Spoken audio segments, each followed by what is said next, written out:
What's up, folks? This is the HHRS Radio Show, man. This is Moose, a.k.a. Big House, and we're up in here, and what a heck, we're going to have a heck of a show today. I'm going to tell you that right now. We have lots of guests, as you can see, and as you know what I always forget to do, which is weird to me. I always forget to hit the record button, so boom, there you go. The record button is happening. And again, HHRS Radio Show, Moose, a.k.a. Big House, I'm your host. I tell you what, to the lady that you can see run EMC, she's a lady of the house. We call her Run EMC. Hello, everyone. Happy Tuesday. I'm so excited to be here. Yeah. And look, I straighten my hair for you guys. Those of you who watch the show often know that it's always in a bun. So who am I today? Good job. Sassy. I can put my hair when I get fired up today. Good job. I'm glad you took a shower. Hey, I tell you what, man. Hey, it's Moose, a.k.a. Big House. We up in here. I tell you what. Quickly, I'm going to go about some of the faces that you might see that you recognize. We're going to have a few words from Kwame Shakur tonight. He is the Minister of Culture with the new African Black Panther Party. I'm doing so good. I remember that. I'm so happy about myself. And so anyway, we're going to have some words from him. And then we have some some pretty powerful women visiting us tonight from the Stolen Lives. I just said Stolen Lives, but I just call it the Stolen Lives movement. And what it is that we have aunts, uncles, mothers, grandmothers of men that have been killed from police brutality. I'm going to let Kwame introduce all of them because he can do it way better than me. But, man, I'm so excited about some of the names that we have here. And then today's show on Heavy Hitters is the Father's Day show. Yeah, Father's Day, man, was Sunday. So we have lots of fathers from all over the place that are joining us tonight. Some of them I recognize. Mr. Moment's in here. Robert's here. He's a dad. Corey's here. Ruben's a dad, Jeff's a dad, and Ramon's here, so Colorado. So we have lots and lots of dads. I'm a dad too, right? I have 3 sons. I'm a father of 3 black men that are roaming around in Atlanta, Georgia, and Indianapolis, Indiana. So, man, we're up in here. We're gonna have a talk about all of that. You guys ready? You can just shake your heads because you're all muted. All right. So, hey, besides Heavy Hitters Radio Show, we also have different segments we're gonna do. So we have a spontaneous game show tonight that is something brand new that I just thought of today. So it's going to be cool because nobody will really know. But you guys will all get a chance to play. We do brews and reviews. Run. Could you explain to us what brews and reviews is all about? Yes. So brews and reviews is the Heavy Hitters rating system. So you can pretty much brew and review anything you want. The more brews it takes you, the worse that it is. So if it's like 1 or 2 brews, pretty decent. 7, horrible. Outstanding. You know what? I tell you what. So then we may do a Mount Rushmore too at some point. All right. So guys, listen up. Some topics will be hot. Some topics will be serious, and sometimes we will use a little bit of levity. We all get along here. With our listenership is vast. Over color, over race, over religion, over belief structure. We run the gambit. So we're going to be respectful. Say what's on your mind. Don't hold back. Say what's on your mind, but just be respectful of the next guy because I guarantee you his thoughts going to be different than yours. I guarantee you her thoughts going to be different than yours. And that's okay. We're going to respect it and we're going to move on and we're going to be a vehicle of information that possibly create some change. You guys ready for a great show? I am. By the way, guys, a Heavy Hitters Radio Show. Guess some people are going to call me Chris because that's my government name, and they don't understand that on the show I'm Moose. That's all right. Today's my coming out party. Hi guys, I'm Chris. Well, you can say matter of fact, if you hear this later on, I want you to say hi. Like so, if I say, "How you doing?" I'm Moose, aka Big House. I want everybody to say, "Hi, Moose." All right, so that's just a precursor for something later. All right, Kwame, welcome to the show. You are in Atlanta, Georgia. Is that correct? Absolutely, yes. All right, and you are. Somebody's got to mute yourself there. Somebody, please. Thank you, Ron. All right, hey, and you are the Minister of Culture for the new African Black Panther Party. And you've invited some folks that I think have a message and that can definitely add to our conversation this evening. So talk about your platform and then introduce the folks that joined us. And I see Miss Washington. Hi, Miss Washington. Glad you're here. Hi, how are you? Good to meet you. You as well.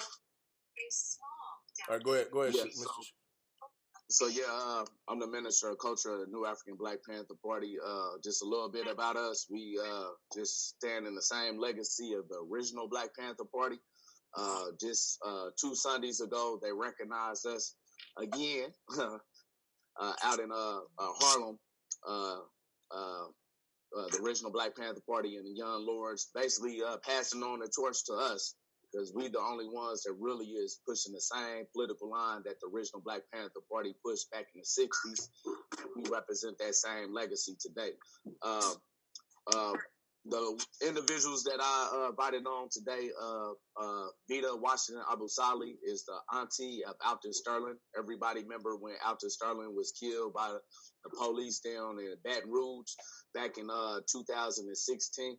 He was murdered by the police it was July 5th. It's coming up in a couple weeks. You know what I mean? I'll be down there with Vita. We're going to be shutting down the streets down there. You know, she's actually the sister that brought me in this movement. She believed that my voice should be out there and should be heard. This is even before I became a member of the New African Black Panther Party. I also invited my sister on here, Lisa Simpson. Her son was killed by the police out in L.A. July 25th, 2016. So these was like back-to-back situations that happened to both of my sisters that's on here. Alice might be on here. I think she got kicked off for a little bit because of maybe her internet. But if she jumps back on here, Alice Howe is the grandmother of Justice Howe, who was killed by the Zion police April 4th, 2015. We're all a part of the Stolen Lives movement. Basically, it's all the families that's been murdered by the police coming together, speaking for themselves. A lot of activists has came in this movement and try to co-opt this movement and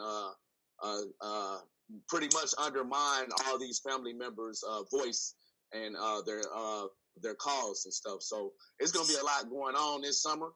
Black Lives Matter, you're going to hear, might surprise a lot of people on here that none of us support Black Lives Matter. That's why we call ourselves the Stolen Lives Movement, because the Black Lives Matter came in here and played some of these family members that's on here right now.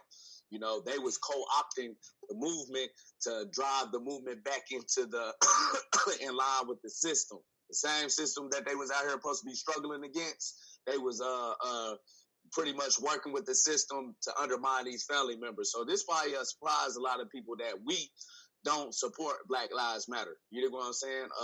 We don't support Al Sharpton. We don't support Benjamin Crump. We don't support Melina Abdullah. We don't support Jesse Jackson. We don't support none of these people that try to come in this movement and undermine these families, take their money, never did nothing for them, and now they want to be out here and act like they celebrities and stuff are speaking for these families, and they never stood for these families for real. So, yeah, I think this is going to be a very controversial subject when we get to the Stolen Lives movement, because we're going to keep it raw and uncut amongst all of us. All right, you know what? And I definitely appreciate that, and I appreciate your candor. You know, here's the thing is, folks, if we don't all pull it together and be able to talk, then nothing will ever change, right? We'll stay splintered. So that's why everybody's here, and that's what I'm gonna continue to do that. The heavy hitters are going to continue to do that. Hey, by the way, real quick, man, we got DJ Longgreen. He's in the house. He's one of the heavy hitters too. So he's in the LA hat. He's just saying what's up. All right. I tell you what, Miss Washington. Yes. Man, tell us a little bit about your story and you know, kind of explain to us why you're here today. Well, I'm the auntie of Alton Sterling, who was murdered July the 5th, 2016, by some racist police officers in Baton Rouge, Louisiana. I will fight until there's no more breath left in this body. I have to continue to fight. Alton's mother died when Alton was young, So I have to keep the fight going until I get some justice. I will never stop. Alton didn't deserve what they did to him. Nobody deserved what they did to Alton. I've never seen the videos, but I heard it. I think it was Saturday, Kwame. I heard it on the TV because every now and then somebody will play it on the TV on one of the news stations. I heard it and I lost my mind because I could hear him surrendering, saying what I did, what I did, you know, and that fucked me up all the way. So like I'm 10 toes down. I had to lock myself in my house. I had to lock up, you know, to keep myself and to mind myself because right now my mind is going like somebody got to stop these motherfuckers from killing our children. Yes, ma'am. Somebody's going to have to stop them because right now they're still looking Baton Rouge, Louisiana. If I post something stating I'm going to do a protest or anything, the chief of police will go on the news right after I post and say something like, well, the Baton Rouge need to be together on one accord. Baton Rouge is scared. I'm not. I will not stand down. I will not. So, you know, I feel sorry for the people here in Louisiana because they live in fear every day of something when they can simply stand up and take charge of your own life. They won't do that. They will not. All right, you know, and it's really sad. Yes, ma'am. I tell you what, did any other heavy hitters have any questions for Miss Washington real quick? And if not, I just want to say, Miss Washington, man, I'm so glad you're here, and I'm glad that you are not letting it go away. I mean, now here's the thing: I think we're going to have some police officers on here at some point. I'm sure that'll join us. That can speak to that. But Kwame sent me a YouTube video today of a young man that I didn't even know anything about. It was Jamarion Robinson, I believe, and holy cow! So he was gunned down in his apartment when the policemen were making a search, right, a felony search, and he was shot 56 times. They unloaded 79 bullets into the house, and he was hit 56 times. 76. Yeah. Well, he was hit 76 times. I thought I read 56, and so they said, hey, the police are here. Start shooting. Then shot a flashbang. Then went in, and then when he's already riddled with bullets, they handcuff him, drag him down the stairs, and put him in the living room to essentially let him die, I guess. Even though how could he live through 76 shots already into his body? That's what they do. That's exactly what they do. You know, I'm not gonna say all police officers are bad. I just don't know none that's good.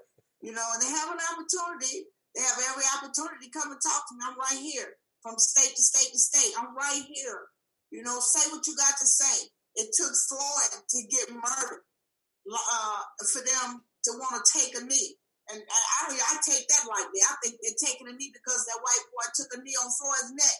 You know, you can't get me like that. So now everybody, all the police officers want to take a knee. No, you can't get me like that. You know, This didn't just start happening. This been going on for centuries. And now all of a sudden you want to say something? When I begged our police officers in Baton Rouge, Louisiana, open your mouth up. You saw what they did after them. You're not going to do nothing? I can't go against my brotherhood. Well, now I'm saying I can't go against my brotherhood. My brotherhood trump yours. And that's just the way it is. And I'm going to stand with mine. Yes, ma'am. And you know what? We all, and here's the thing is, when they're wrong like that, we all stand with you, for sure. We all stand with you. I'm going to come back to you here in a second. Miss Wilson, is Lisa Wilson, is that correct? Lisa Simpson. Simpson, I'm sorry. Lisa Simpson, you can go ahead and unmute yourself and tell us your story. I'm glad you're here. Welcome to the Heavy Hitters Radio Show. You know what? Guess what? I found something out, guys. I can do it from my side. Uh-oh. Wait, can I unmute her? I thought I could. Look, I was showing off, and then it was like, wah, wah, wah. You want to unmute yourself, sweetheart, from your side? I'm trying to, but that's not working for some reason. Moose, I think you can. Oh, there she is. There we go. Yes, ma'am. Hi, my name is Lisa Simpson. I'm the mother of Richard Risher that was shot and killed by LAPD July 25th, 2016. They shot 70 shots at my son for running. They didn't have no reason to chase my son in the first place. The officer that killed my son never chased my son a half a step. The ironic thing about my son's case and Alter Sterling case, I was at work. I worked for the government, so I seen Alter Sterling get killed because all we watch is CNN. So a day later, I see Fidel Castile get killed. So my coworkers asked me, what would I do? Because I was the manager. What would I do if something like this happened to me? And 19 days after Fidel Castile got killed, my son got killed. Man, so all right, guys, check this out. Like, so Moose, I can hold it together pretty well, but holy cow, if I lose it a little bit, don't hold it against me because we are videoing it. All right. Lisa. So your son was fleeing, and they gunned him down. And what? I mean, especially if you work for the government, how do you feel about that? Like, what do you do differently? Like, how have you found the strength to go forward? Once they killed my kid, that gave me the strength right there because I felt like when they killed my kid, they killed me. You feel me? They tried to put the false narrative out there that my son shot a cop. No cop ever got shot. That was just something that they wanted to make up. It was actually 7 cops on the death of my son. They only trying to talk about 3. The state, they closed my case out January 28th, 2020 with prejudice. I've never filed on the state level. I filed on a federal level. I've never met the judge, Michael Fitzpatrick. So, like, they planted a gun. So they said my son case is like the Rampart scandal. You feel me? But they trying to fuck me the whole way in the case so I can't do criminal. You feel me? But they can't stop me because I'm going all the way. I'm going to the Supreme Court. When my son that got killed, Black Lives Matter, I did an interview August 31st. I think it was like 19 days previous to me burying my kid with the Green Party presidential candidate Jill Stein. And Black Lives Matter, they asked to reciprocate benefits for a funeral, and I never received them. They kicked me out the encampment that they had for 45 days at the mayor office in Los Angeles, and then trying to blackball me everywhere. But, I'm only the strong survive. And I'm a trooper for my 18-year-old, you feel me? Because I don't have a police report, an autopsy report. I got a death certificate that said my son was 28. My son was only 18. When it says who my son was killed by, it don't say LAPD. It say killed by another person. It's just the disrespect is real. In California, they the payout capital. They just want to pay everybody. They don't want to prosecute nobody. I'm not part of reform. I'm not part of transparency. I'm not part of none of that shit. What I am a part of is ceasefire on the black and brown man. I'm with that. Yes, ma'am. Yes, ma'am. So we got some dads on here now, and I'm gonna post a question to. I tell you what, if you want to give me the peace sign, I can call on you. But what are your thoughts on Miss Washington and Lisa? How come I can't get Lisa's name? I can't get her name. I'm just gonna call her Lisa Simpson. That's right. So Miss Washington and Miss Simpson are here, and they've told their amazing stories, by the way, with conviction, and we're fighting. So I got some of these dads on here, or if you want me to call you out, I can. Everybody, I tell you, give me a head shake if you want me to just call you out. If everybody's cool with that, if you're not, I won't call you out. Okay. Well, I didn't get much of a head shake. I tell you what, Ruben, I'm opening up to you, and then Monsky, I'm gonna go to you just because I know you might have something to say. All right, Ruben, go ahead, man. What do you think so far?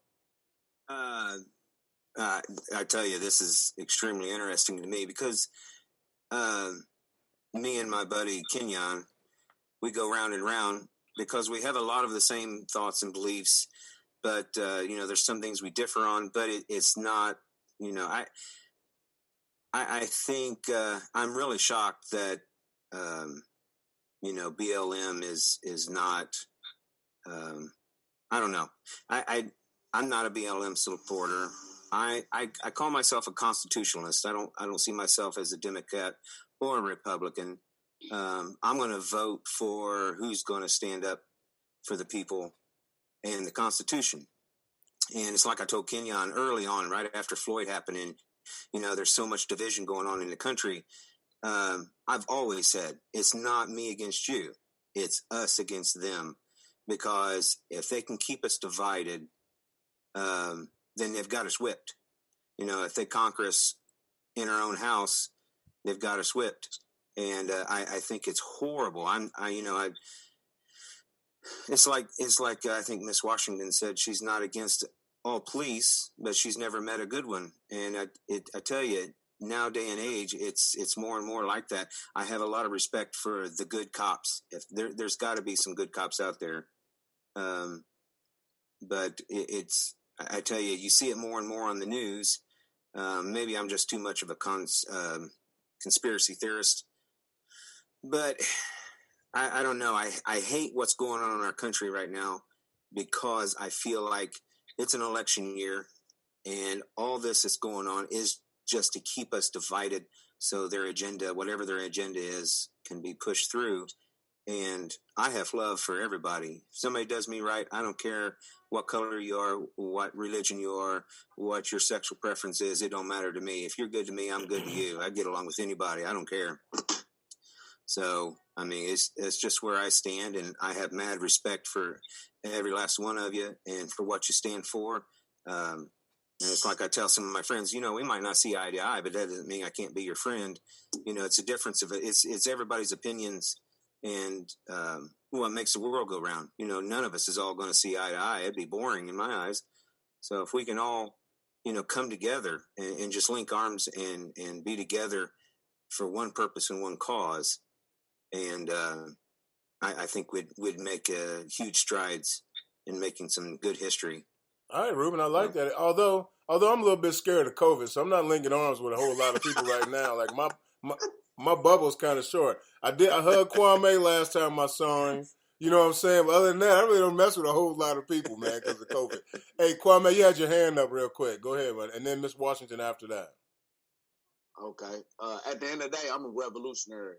And I'm one of the most rawest, uncut, unapologetic, blunt revolutionaries you're going to come across. For us, we don't see, we don't look at it good cop, bad cop type of stuff. You know what I mean? Only good cop to us is one that put down that badge and be out here boots on the ground with the people and stand up against the system. Because at the end of the day, we don't look at that type of paradigm. We look at this system of capitalism and imperialism that is upheld by white supremacy that's been going on for 400 years. That's the problem. You dig what I'm saying? So the good cop, bad cop thing that's been pushed around all these years and stuff, to me, that's like some petty bourgeoisie, middle class, 1% thing to throw out here for some PR relationships to co-opt the movement back into the system. You know what I'm saying? Because at the end of the day, it's like this. Well, what does it mean if we look at the history of the police and stuff? It started off with the slave patrols. You know what I'm saying? And then evolved into police patrols. So I would ask somebody, what does it mean to be a good slave patroller versus a bad slave patroller? You know what I'm saying? Because that's what it really means. Because right now, we in a modern day form of slavery. Last week, I think when I was on here, I was talking to a comrade of mine that was working at a job, and he told me that his boss told him he made $500,000 for the company. I asked him, how much does he make an hour? He makes $13 an hour. You know what I'm saying? I don't care if he made $20 an hour. I don't care if he made $50 an hour. I don't care if he made $500 an hour. All he is a modern day slave that's happy that he's getting $500 an hour. Because all the wealth he produced went to that slave master, the modern day slave master. So the problem is, ain't no good cop, bad cop thing with us. We look at it as this system. this system that oppresses not people just in America but worldwide. This is the same system that goes over and right over there in Libya and overthrow Gaddafi. Now we got modern day black slaves over there being bought and sold. And who's talking about any of that? Or we'll go look how the United States go down in Yemen and kill innocent kids and people and women and stuff like that, you know, and nobody talks about that, you know. So at the end of the day, it's this system that is the problem, and the police is just a reflection of how this system works, period. All right, so I got a question. Ms. Washington, I know you wanted to comment. You wanted to make a comment. Go ahead and make a comment, then I have a question for you, Kwame. Okay, I wanna let him, what was his name again? The young man that spoke after me was Ruben. Ruben, that's the way we feel being as blacks every day, that we can't go out like you can go out, and you won't have to be suppressed behind the color of your skin. We go out, and I'm telling you, I don't leave my house now unless I'm armed. I will not, and I don't like guns. I hate guns, because that's why we're all in the same shit behind these guns and these trigger happy ass cops. I hate guns. I will not leave my house right now unless I'm armed. And that's bad that we have to live like that, you know, as a people of color. We have to do that to protect ourselves and to protect our family. Because I tell you, I can't allow them to take another family member. Not on my watch. Now, they take me down, it's not on my watch anymore. But as far as my watch, I can't allow it to happen again. Hey, well spoke. So Kwame, I got, you know, I've had this question, and I put it to the whole panel. Kwame, I guess I want you to tackle it first, and then if anybody has any thoughts about it, that'd be amazing. But you know, I hear a lot about defund the police and you know, get rid of them, that kind of thing. We know we against them, but what do we do in replace of them? I mean, like, so I envision this. I envision these licensed gun owners protecting their area, so their neighborhood or their, you know, their land and maybe their neighbors, you know, who you can see, that kind of thing. But that, you know, that's just my for lack of a better word, goofy thought. So if we got rid of the law enforcement, the police officers, that kind of thing, how do we stop the criminals? Because the criminals don't care nothing about law enforcement anyway. So if we got rid of them, how do we stop them, Kwame? Okay, that's a complex question you just asked, but I would start with this: defund the police. I'm with that, but a bigger issue, I look at this: to stop Alton Sterling's from getting killed, stop you know, Richard Richards from getting killed, yeah. Stop Jamarion Robinson's from being killed, and all the Stolen Lives families. Yeah. I feel like this country needs to disarm the police, like England, like Scandinavia, like Iceland. That the police over there don't walk around with lethal weapons. You know what I'm saying? But they're still able to maintain their system, their class. And at the end of the day, they still a capitalist class over there in power, oppressing those people over there. So if they can do it without lethal weapons with the street cops on the ground, then they can do that over here in the United States, and that'll exponentially stop a lot of these killings of our brothers and sisters out here on the streets. So that's the first thing. Now, as far as the streets and what goes on, the violence and community violence you alluded to, I first say this, and I said this last week. The problem is this. What's the main problem? Is it Frankenstein or is it the doctor? Frankenstein is going to be who he is because the conditions in this country created the conditions where violence and drugs, like we already know the war on drugs. You know what I'm saying? Story of how this government with Freeway, Ricky Ross, and all this stuff flooded these communities with drugs. I was in prison. The drugs didn't come in here from the prisoners. It came in through the COs. You know what I'm saying? So we acting like we don't know what's going on in this country. All these guns and wet drugs, they're going to the right people that this system wants to carry out this genocide on our people. And it's being carried out multiple ways. The police killing us, over 1,000 of us now a year. You know what I'm saying? There are also the human trafficking, organ trafficking is a form of genocide, mass incarceration, them giving guns and drugs to people in our community that wants to be illegitimate capitalists. You know what I'm saying? This is a design. You know what I'm saying? This ain't something that just came about by coincidence that black people just gravitate towards guns and drugs and stuff like that. When you killed all of our leaders off in the 60s, when you locked the rest of them up, and like Mutulu Shakur, Sundiata, Kole, we got Asada Shakur living over in Cuba right now. You took all of our real leadership out of our community. What do you have now? You have the people that rose to ranks in our society that only wanted to live the quote unquote American dream, which has only been a nightmare against our people. You know what I'm saying? So we got to put in a perspective. I don't blame these brothers out here for why they chose the life that they chose, because I did the same thing, because I didn't have nobody like a Fred Hampton, a Huey P. Newton, a Malcolm X in my community to stop me from taking that path, because they killed all of our leaders. You know what I'm saying? Yeah. But this is what we're doing today in the new African Black Panther Party. We're rising up a new leadership, you know what I'm saying, that's going to replace and actually be out here talking to these brothers in the streets. Like, I work with the gangs. I work with the, individuals as vice lords, GDs. You know what I'm saying? Hopefully when I get down to Florida, I'm going to be working with the street organizations down here and take these brothers away from the streets and show them that you can't be a pawn of this system. That's what they want you to do. You know what I'm saying? Okay. And if they stop, and one last thing, I would say this, to stop the violence in there, we're going to be building community patrols, just like the original Black Panther Party, where the Panthers, we're going to start going around in our own community, protecting our community from police that's coming in there, but also the human traffickers and the organ traffickers. We not going to allow them in our community. You dig what I'm saying? Killing our people no more, snatching up our women and children no more, period. So I get that. Like, I totally get that. Hey, some of the new folks, man, go ahead and mute yourself. Hey, Miss Simpson, you had a thought real quick. Go right ahead.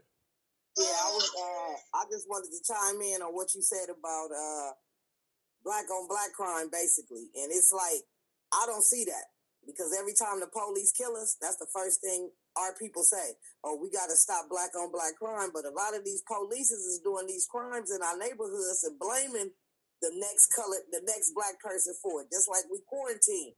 I told everybody's like, what is this quarantine? I said, we quarantine, but we're still dying under quarantine. So if we in the house, where does black on black crime at? Because I'm looking at the news and this police killing us every day. When George Floyd got killed, 15 people died after George Floyd. Is this shit ever gonna stop, or do we have to start busting back? You know what, guys? I can tell the everybody listening here. So I was recently looking at some old newspapers that were at my grandma's house, and there was a picture of my sister with Maya Angelou, and it was I don't know, it might have been about 84 or something like that. I think it was. And so I thumbed through the rest of the paper. I saw my sister's picture there with Maya Angelou, and they looked like they was, chopping it up. And then I thumbed through the rest of the paper, and in one of the articles here, we do this show from Indianapolis, Indiana. We got people from all over, but our base is Indianapolis, Indiana. And in that newspaper that I was looking at, it said, police brutality. Is it a thing? And then it started listing all the stuff that happened from like 79 to like 84 when that paper was published. And there was all these police action shootings. Now, I will say the police action shootings were mixed race and age and all that kind of stuff. It was just all the police action shootings. But it resonated with me that this hasn't gone away. This hasn't changed. Emmett Till was the same thing, by the way. Yeah. This hasn't changed. If you want to go back, to was it 1460s, whatever, slavery, it has not changed. Okay? They're the same. And so some of you dads out there, I'm gonna put it to you, man. So how do we, right, at this point, how do we make some sort of change if we know that for 400 years, or even, let's go back to Emmett Till, let's go back to just 100 years, it hasn't changed. By the way, does anybody know how the Boston Tea Party started? Anybody know who got shot that day? Chris beside it. Is it possible that I can talk for a second? Go right ahead. I like to see your face. Hey guys, this is Antoine Kennedy. What's happening? How you doing, brother? Good. Welcome. I'm gonna say this to Kwame. I know you from. I'm gonna say all is well. You say you're Chicago. You are Black Panther. Upcoming. So when I say all is well, you know what that means, right? Okay, so what we're dealing with right now is what we've been looking for. I mean, races are acknowledging who they are and they showing themselves. That's all we wanted. So now we know who they are. So now they acknowledging, they showing. I think within our culture and our family, within all of us and in our area, we're not worried anymore. And I'll leave it there. You said we're not worrying anymore?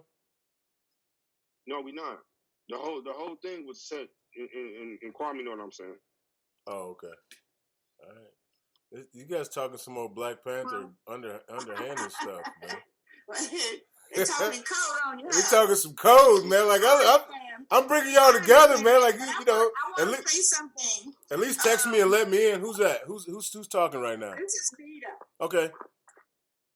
I want to say something. Yes, ma'am. Listen, I'm getting ready to go and bury my nephew tomorrow, and it's black on black crime. So black on black crime do exist, and we have to address that because it needs to stop. It really needs to stop. But the two don't go together. The police killing us and the black on black crime is separate. It's not the same thing. It's different. Even though murder is still murder, but it's different. You know, the police swore to serve and protect us, and yet they killing us. Yeah? So it's a big difference in that. I'm getting ready to bury my nephew tomorrow morning behind some black on black crime. Jealous of his car. It has to be addressed. But at the same time, it don't go with the conversation of the police killing people of color. Right. Black, brown, Asian. It don't belong in that conversation. Hey, I want to say real quick, and Ron, you go next. I want to say, folks, you guys know that black on black crime is a narrative, right? Because people kill people that they're close to. So you know, there's a lot of neighborhoods I know. I live in a predominantly black neighborhood, and so when cats die around here, it's probably from the hand of another black man.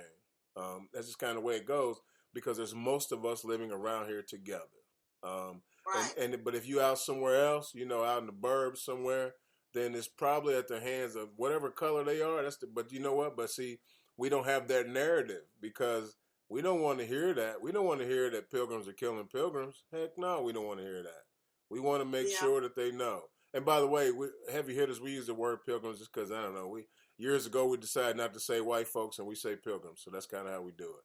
All right, Run, and then Kwame, and then we're going to move on. And we got Miss Kim Smith here, and I believe that was a name, Kwame, that you talked about earlier, so we want to introduce her and let her talk. Go ahead, Run. I just want to circle back to a couple things, and then we'll move forward. Moose, you asked about defunding the police, and you said something about, like, does that mean that the carriers of the neighborhoods are going to be policing our own neighborhoods? And I just want to be very clear that defund the police is not the same as abolish the police. It means taking the police funding and reallocating some of those funds to be more proactive. So those would go into bins like education and mental health counseling and rehabilitation services, affordable housing, so that we can be proactive in a lot of those calls that the police are already getting. But another big part of that is police training. So defund the police does not mean abolish the police. Also, I would just like to piggyback off of your narrative of black on black crime. That is the only race that we use to describe crimes against someone of their own race. And so that is a definite white supremacy narrative that needs to be, I think the language around it needs to change to start. But you are very right that it is proximity. It is not about race. It's about who you're near. And to answer your question, Crispus Attucks was the first person killed for the American Revolution, and he is black. Look, you just had to say something. Nobody, I just left it alone. You just I wanted to answer answer that question. History's my favorite. I'm not mad at you. I'm not mad at you. And we got Crispus Attucks right down the street. Hey, so all right, guys. Man, holy cow. All right, Kwame. Like I said, she moved around. We have Miss Kim Smith. I believe that is someone else that you invited, and I appreciate the no. Oh no, she was on the call. Never mind. You know what? I'm all caught up now. That on Saturday she was like, like today she's like chilling out. So I got it. I'm all caught up now. Thank you, Kim, for joining us today. All right, Kwame. What you got for me? And listen, now I'm gonna have to do it like how they do it in church. You're gonna have to go to just about a minute and a half because we got so many people here that we're gonna speak today.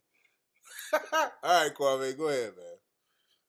I'm glad you said that because I forgot what I was gonna say before, so it would have made it 3 minutes. But I'm down to 1 minute now. Yeah. I want to say this too, because I was talking about someone was talking about the violence on the streets and stuff like this. Real case in point, real history. Benny Lee, he was a former chief of the viceroys. He's a professor now at Northeastern University, a junk professor. I learned a lot from him as far as like, just let me show you this history.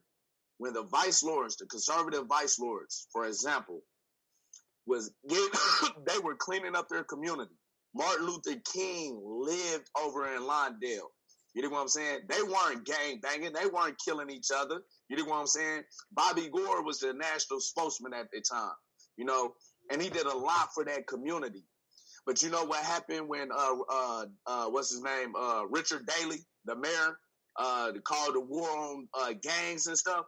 He lumped everybody together. He lumped the Black Panthers. He lumped the Young Lords. He lumped the conservative vice lords.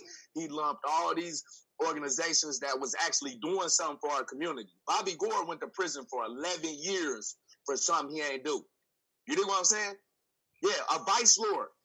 But he was doing something for his community. You can look on the History Channel and find out that history. How many people know about that?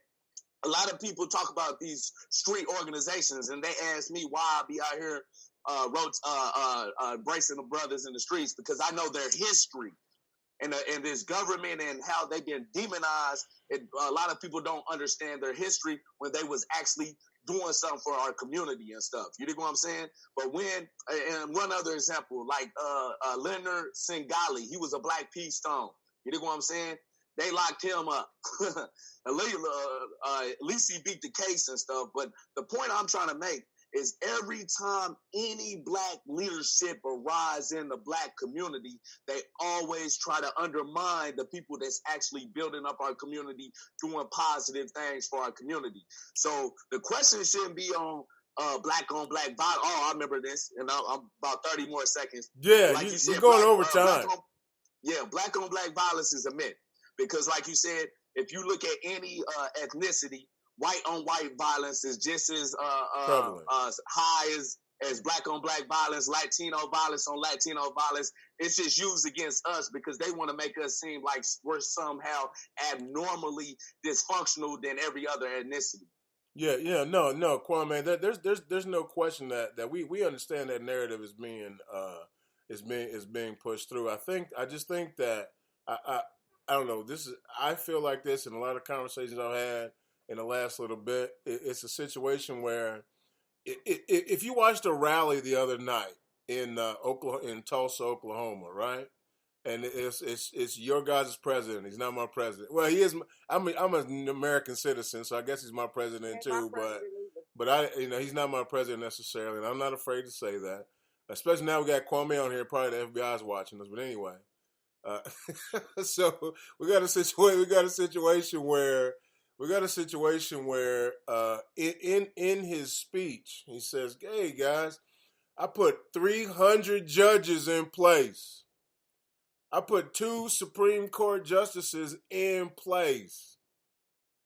I've done my job. I've done what I'm supposed to do, right?" And I immediately thought, "Holy cow!" Now remember, if you go back 6 years, I guess now, one of the Supreme Court justices, and I don't remember who it was right now, but they got sick, whatever, and so Obama had an opportunity to make an appointment, and the United States Senate and the United States Congress filibustered for as long as it took to get him out of office before they made a decision to bring in at that point now Trump, so that he can make the appointment that would then shape the way the decisions are made. Now, it's been very interesting because here recently they made a decision on, it wasn't Kavanaugh, it was Gorsuch was the head lead guy when they made the bill about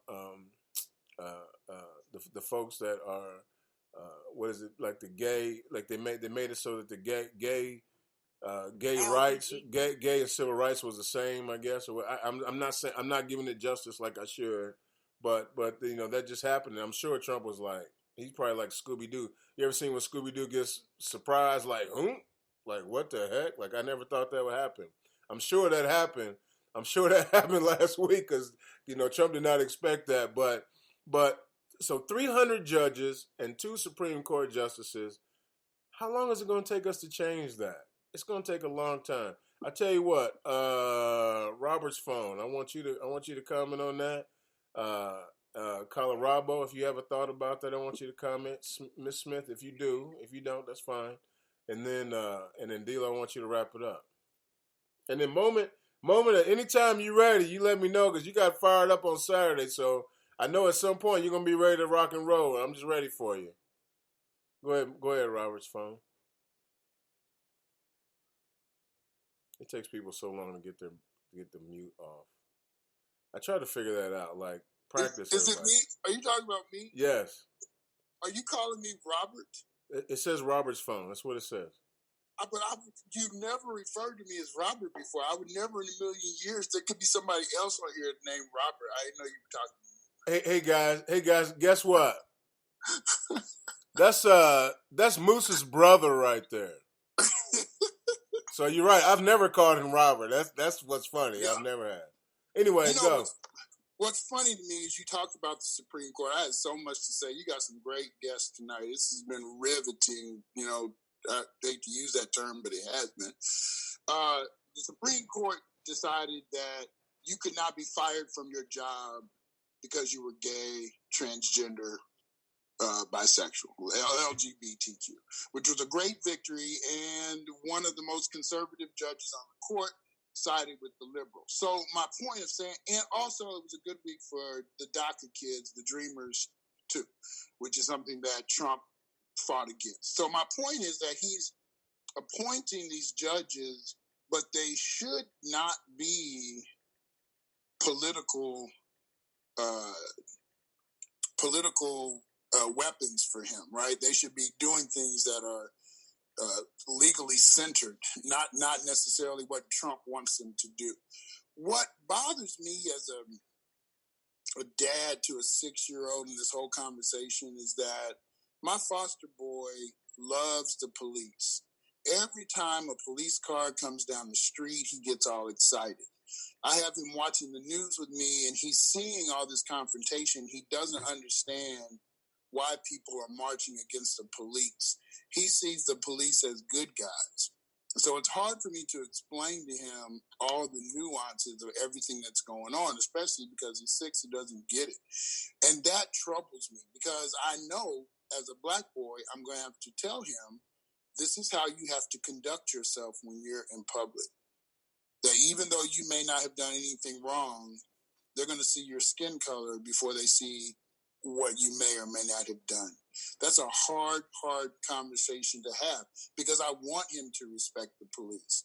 I want him to be a law-abiding citizen. But at the same time, the world we live in, and I mean, I have to tell you that this whole thing for me, and then I'm going to shut up because I think I've gone over my 2-minute time frame. Yes, you have. Yes, you have. Shut up. But the whole thing for me is I'm unconsolable. There's nothing that anybody can do or say. The corporations are all on TV now talking about Black Lives Matter. Ben & Jerry's done made a special Black Lives Matter ice cream. The dude at NASCAR, man, he wrapped his whole car in the Black Lives Matter symbol, and I'm trying to order the little model, the die-cast model of that car. I've never watched NASCAR. I never cared about NASCAR. My point is that all these people are saying this stuff, and I'm not consoled by it. You know, I don't believe what people are saying. I don't believe the world is going to change just today. Wow. I think racism is too deeply rooted in this country. But what I hope happens is that people get out in November and cast their vote, because that's all we have. Putting people in power who can create some kind of change. That's the only thing. That's the only recourse that we have. Exactly. Vote. And I'm going to shut up now. Thank you for the time. All right. Appreciate you.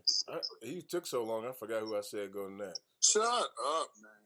Damn. Get a new song. Hey, by the way, no one talks to Moose like that on the show.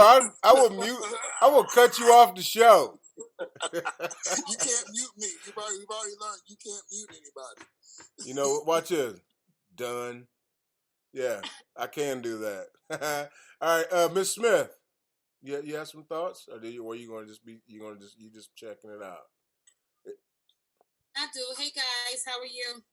I have some thoughts on the whole thing. I just think that racism in general is not. I think we're stereotyping a whole race, like they stereotype us. I mean, I have some great people in my life that happen to be white. I have family members that happen to be white. Are they racist? I don't know. But I think it's we have to be careful that we don't group everybody all into one package like they do us. And I'm trying to straddle the fence because, like the gentleman said, I have a 9-year-old, and I raised her to have good relationships with the police officers.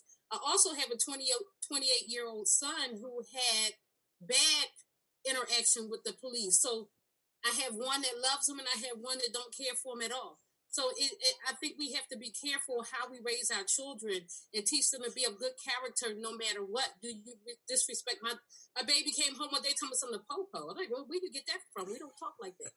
You know what I mean? So I think, so because some of her friends were saying, and I said, well, we don't have that type of relationship with the police officers. I've had good experiences. I had bad experiences. Some of them I like, some of them I don't like.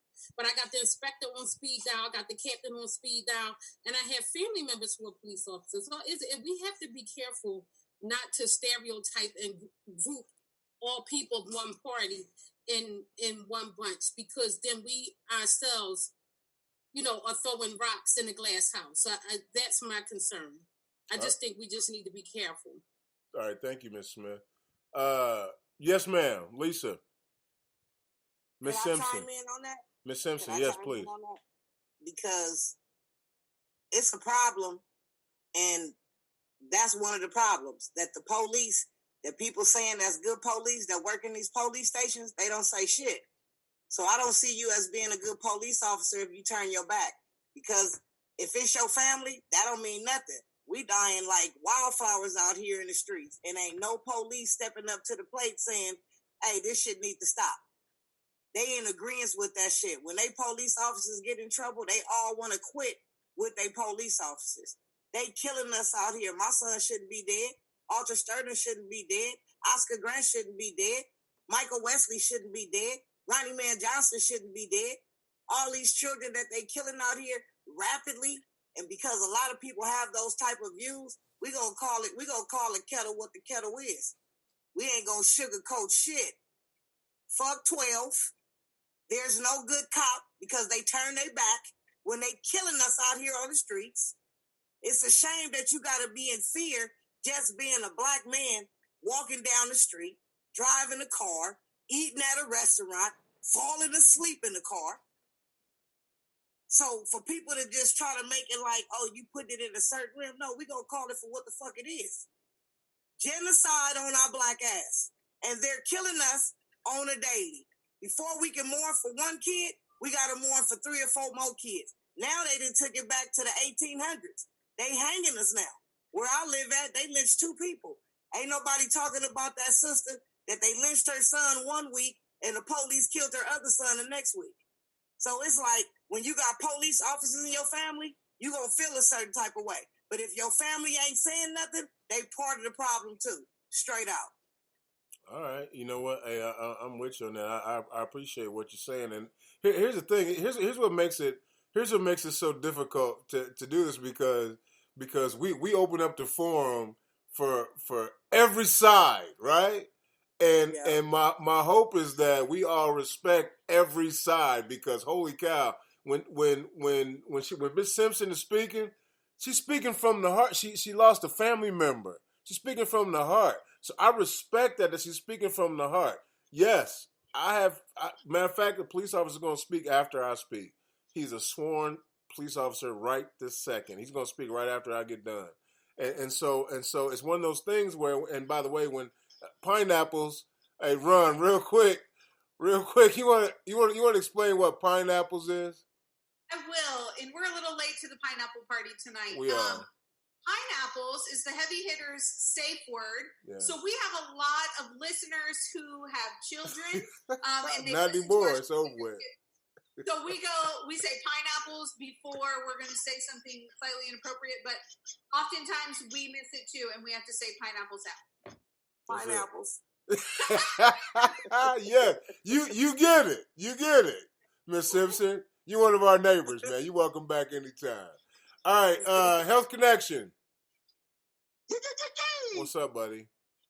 What it do? Hey, guys, so the Health Connection has been down with Heavy Hitters Radio Show almost since its inception. He's one of the League of Extraordinary Gentlemen that we met and hung out with back in the day, and he's part of it. And so but he's also a sworn police officer right now, currently. Like, he must be off today or something. I'm not sure what's happening. But I am a sworn sheriff deputy here in Marion County in Indianapolis, Indiana. My comment is for Miss Lisa.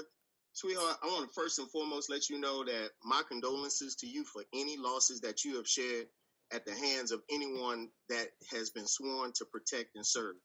Secondly, I also have heard the same comments that you've made from my own family members. However, my family members know that I'm from New Orleans, Louisiana, one of the hardest cities and states that there is in regards to crime, police corruption, to whereas my own father stepped down from the police force because he was one of those ones who actually had a voice. I personally had chosen to make the same call several decades after the fact, but I did that just because I chose to be a part of the solution, not a part of the problem, because I've seen and I've actually been housed in the same facility that we actually housed almost 800 to 1,600 or 2,500 inmates at one time. I've been housed in that same facility. Never been to prison. Yes, I've been to jail a few times. So I do know what it's like to be on both ends. But what you need to understand, there are those of us who have a voice. There are those of us who have worked our way through the ranks of the system to make things better for you and I. And not only you and I, but anybody. When I see injustice in any form, I'm the first person to speak up. I'm the first person to do something. And the one thing that separates me, Miss Lisa, from everybody else or anybody who may not have the backbone, as you so put it, guess what? K Sincere can fight well. So good, bad, or indifferent, pineapples, if it's going down, I'm the one that's the first one in the fight to whip some ass, especially if it's for the right thing. So just so you know, and I know, there is one that you get to finally meet. It's a pleasure to meet you. That's actually standing for the side of what's right. Nice to meet you. Nice to meet you, beautiful.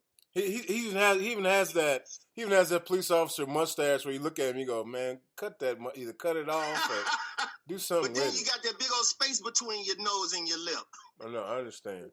Hey man, hey guys, you listen to Heavy Hitters Radio Show. This is Moosagay Big House. We have D-Lo G up in here. Yeah, he's up in here somewhere. There he is. We also have Run EMC, man. She's in the house. Actually, she's not here. So she must have, oh, there she is. So we have Run EMC as well in the house. You listen to Heavy Hitters Radio Show. We are a nationally syndicated show based out of Indianapolis, Indiana. But, man, we're all over the place, man. We love our folks from Virginia. We love our folks from Texas. We love our folks from Tennessee. And even overseas, which I think is weird. But, I mean, I guess they like us over there, so it's cool. Welcome. We got the show on for y'all. And I'm going to give a quick shout-out, man, to some of my friends that joined us tonight, man. Colorado's in the house, man, all the way from Colorado. But he has one of the coolest nicknames in the history of nicknames, Colorado. We got Mr. Dwayne Moment up in here, man, who is in Indianapolis, but he hails from Philly. Let me just say that, from Philly. And he's a fiery individual, so I'm gonna open up for him here in a second. We got Corey, man, who's a teacher in southern Indiana, I guess, or southern central Indiana. Who's a cool dude, ex-college quarterback. We got Jeff. We got Jeff, who is a friend of mine, and he's a big cheese of an organization here. And I can go ahead and say it, right? You don't care nothing about that. He's the CEO of Special Olympics Indiana, folks. And he's a friend of mine, and he's an ally, and has been. He was with me when the police stopped me in Nebraska, so you can tell how scared I was at that point. That's why he kind of got involved in this. Like, oh yeah, you feel like that? I'm like, yeah, we're in Nebraska and I'm driving. Yeah, I'm in trouble. But luckily, I made it. I just got a ticket, and everything was cool. The big sister's on here, and then my other sister, Cassandra's on here too. And then I don't know who Ashley Whitaker is. She's like not showing her. Ashley Whitaker. She used to work with me. We did volleyball together. Oh, okay. She's not showing her face. Come in the scaredy cat, Ashley. Come on in. All right, Heavy Hitters Radio Show. Hey, Run, where can you catch us on? Where can you, if you want to listen to us later on, where can you catch us? Yes, so you can listen live or later on Spreaker.com. Just search Heavy Hitters Radio Show, or you can find us anywhere you find your podcasts. Apple Podcasts, Spotify, iHeartRadio. You can watch us on YouTube if you want to see this delightful Brady Bunch that we've got going on. And anywhere else that you listen to podcasts that I don't know about. That's kind of funny. Hey, remember we're on Twitter too. @Heavy underscore Hitters underscore. Yeah, that's us, man. And we're on Stitcher too. So we're on all that stuff, man. We're on the fancy ones like Spotify and iHeart, all that. We're on all the fancy ones, man. Yeah, we are fancy. If y'all didn't know, yeah, we're fancy. All right, guys. So we've had Kwame Shakur here, who is a member of the new African Black Panther Party. We've had some moms, aunties, and family members of the Stolen Lives Matter movement. That's what we're calling it. I think. Hey, Kwame, did I name that? I think I named that. It's Stolen Lives Movement.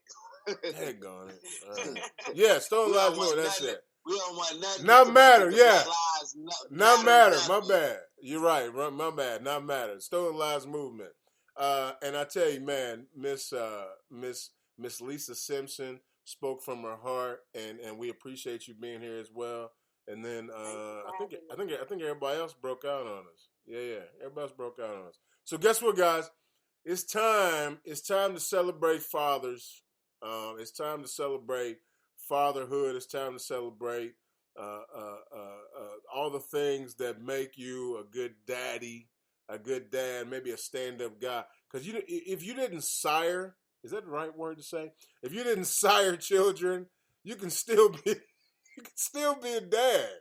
Because maybe you're mentoring folks and all that kind of stuff. Are you guys ready for that conversation? Yeah. Outstanding. Before you segue, could I respond to one question? This will be 30 seconds. It better be 30 seconds. Hey, by the way, guys. I'm not even going to front. Kwame Shakur is my cousin. He's my family member. And I love him. And that, he's here. And so, membership has its privileges. That's why we're trying to get out of Rock the Vote, by the way. He has a platform where 35,000 people can listen to him.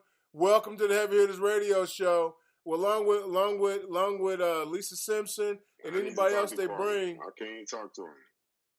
What'd you say? I said I tried to talk to Kwame. I can't talk to him. Well, I'll hook you up later on. All right, go ahead, Kwame. Yeah, give you my number, Moose. I will. Good job. See, you're the only one that gets it right every time, by the way. So I appreciate it. I just wanted to respond to Karen. I think Kim Smith. First of all, with our organization, we are not a racist organization. You know what I mean? We believe in class struggle. We have the United Panther movement. That's white Panthers, black Panthers, brown Panthers, red Panthers, yellow Panthers. We all are revolutionaries that feel this system is the problem. We all stand up against white supremacy. Some of my white comrades, some of them is real vocal just like me. So just because I'm black don't mean that we against all white people, because that's definitely not what the original Black Panthers stood for. That's not what we stand for. A lot of people get that wrong. We stand against this capitalist imperialist system, which is upheld by white supremacy and institutionalized in everything in this country. You know what I'm saying? So I just want to let you know we have white revolutionaries as well.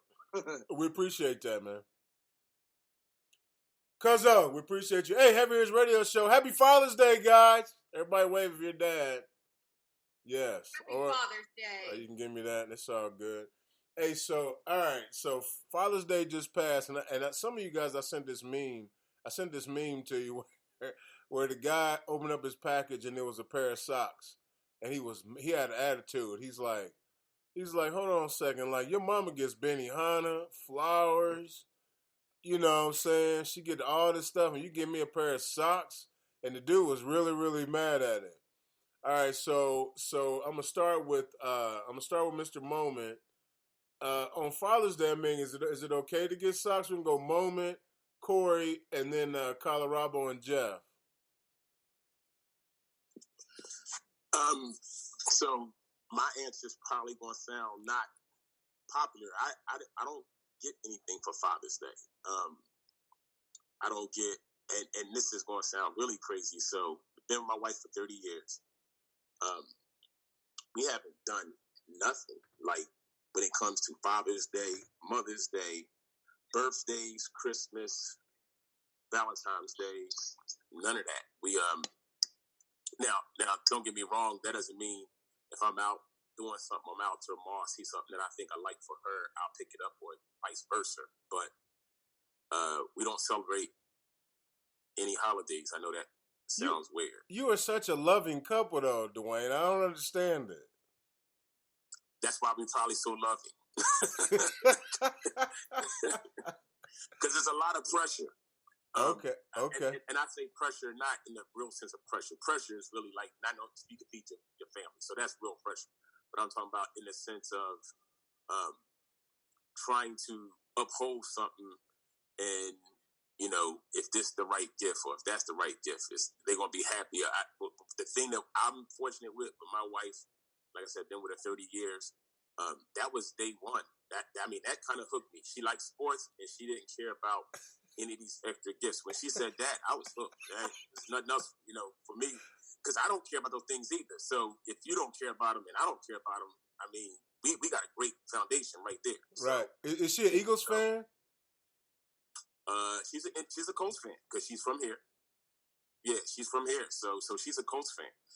And so yesterday on Father's Day, well, yesterday was Monday, so it was Sunday. So on Sunday on Father's Day, we were literally traveling back from Philly because we had to be down there for another funeral. Yeah. So like this is the second funeral like in the last 3 weeks. And ironically, we was down there for a funeral for my cousin's husband, who his name was his Captain James Walker, who was the first police officer to die of COVID-19 in Philadelphia. So we were down there for that, and you know, it was just cool. As you know, yourself being a dad, and as I'm getting older, just appreciating the fact that, you know, because we took all our kids with us. We took Michael and Gregory. You know Michael and Gregory well because, and I want to give a shout out to Chris with his program, his camps that he does. A lot of people struggle to handle kids with special needs. I have 2 kids that have severe disabilities, and Chris can speak to that. This is not like a fake thing. This is a real thing, nonverbal, but they go to Chris Camp every time they have breaks. And so we travel with them. This is the first time we traveled with them in 10 years since they were 7. We had a couple of struggles. Michael got a little aggressive. As you know, Mike, as well as anybody. Yeah. Gregory was overstimulated one night. Thought he was going to get thrown at the hotel because he just kept running and, making a lot of chants and stuff. But overall, it went well. So from a Father's Day perspective, it was great. It was great. And thanks for the invite as well. Yeah, for sure. It's funny. This is gonna sound kind of weird, guys. I don't think people equate a black father having children with autism or you know what I'm saying, like behavioral issues. Like I don't think anybody ever thinks about that, because it's not in their narrative. And here's a dad that's a businessman. That's he stays strong. It looks like his background, like they're like singing some kind of soul review, but it's one of those things where I think that people don't even think about that. So I'm glad you're here. All right, Corey, talk to me. Somebody got a. Hey, what's going on? Thanks for having me. Happy Father's Day to you. Thanks, man. You too. Hey, we normally kind of do like a package deal each year. So, I take my dad out for dinner and then all the kids come along. And so, we take that day to celebrate. I mean, because, I'm going to be a little selfish on this day because I know that I'm a good dad and I know that he's been a good father to me. So we want to celebrate each other and celebrate, the impact that we've made on our kids' lives, daughters, sons.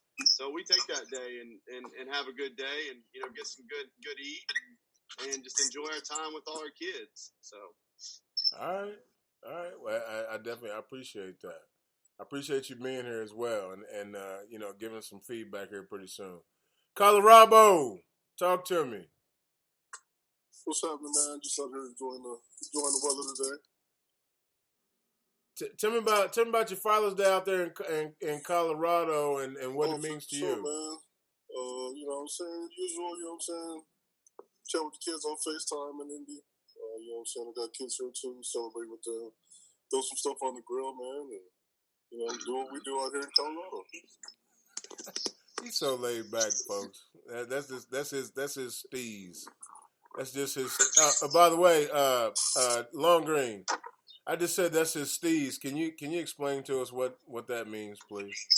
We need an urban translation. An urban translation for steez. Yes. There you go. That's his flow. That's his style. That's his zone. All right, real quick.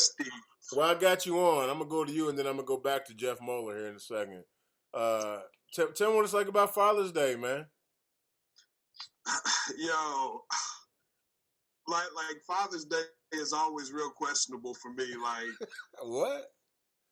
I don't know. It's I don't know. Like I feel like I want to have this ego and this arrogance about Father's Day, but every year my kids are real crappy to me on Father's Day. Kind of like my life.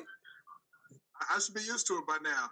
So like they've been in my house, and so they knew all weekend that Father's Day was this past Sunday. They hadn't planned to do anything for me, and all right, cool. So we just go with the flow, normal day. 4:30 on Sunday, they decide they want to make dinner for me. So I'm at the grocery store buying my own ingredients so my kids can make Father's Day dinner for me. That's how it goes. Do I love me or do they love me? I don't get it. Well, they're young. Yours are young right now, man. So that's kind of how it goes right now. I mean for you, 16 and a 13-year-old, man, they gotta figure this out, man. What they cook? Chicken spaghetti, which was cool, and they baked an awkward Father's Day cake. An awkward Father's Day cake. I'm jumping to all kinds of conclusions. All right. Yeah, I mean, you know what I'm saying? Like it just, like it was cake, but I don't know if it was perfectly shaped like cake, but it was edible and they did their thing. But I paid for that, so I feel like I also get partial credit. I'll make my Father's Day happen. From you. That's messed up. Jeff Muller. I'm telling you. Thank you, sir. Jeff Muller, how'd your Father's Day go, man? It was good. Good one. It was nice and relaxing. But, you know, it's pretty good when you end the day with a couple beers, you know. You're sitting out on the deck. Going back to your question, though, are socks okay? Yeah, it depends if they're cool socks like you always rock, right? I would show you, but I'm not limber enough to get my foot into the screen. I got it though. My kids gave me 2 canisters of disinfecting wipes. That was my Father's Day gift. Yeah. It sounds crazy, but we're having the damnedest time opening the office again because we're having a hard time getting PPE and stuff. And my kids knew that, so they went out and they found some wipes and got it for me to help reopen the office. So, you know, it's kind of a weird gift, but in a way, it's kind of meaningful. I like it, man. I like it a lot. I like that a whole lot. I still had to end the day with a couple beers, though. You have to. You have to. Hey, Robert, your daddy. Robbie, sorry. Man, hit your... I can never find the unmute button. Yeah, be faster. What? Go. Man, I'll come over to your house right now. I put you in the Dad's headlock. Day was cool. It was cool, man. I'm kind of in the Dante boat. Like there was no big surprises or anything like that, but it was nice to celebrate. It was quiet. Went out to eat in Broad Ripple, Basbo's Pizza. Yay, we love that stuff. So it was all good. Can't complain. Hey, so I don't know if you noticed, if you look on the screen, you have not seen one Dante on there, and which I think is so funny. But anyway, so nobody knows that is. You're talking about DJ Longgrain. But hey, so real quick, I forget. Real quick, can we talk about a little bit of the elephant in the room? Okay. Do you mind? Do you mind or not? What? No, I do not mind. I don't even know what we're talking about. Hey guys, so check this out. My brother, my brother's not. Well, he is married. He's married. Where's your husband? He's in the living room. Probably, I don't know. He's hiding somewhere. He's in the living room. He needs to get on here. I like my brother-in-law. Oh my God! I like my brother-in-law. Yeah. And so, folks, a lot of people have trouble with this. And remember, I told you we're at every angle.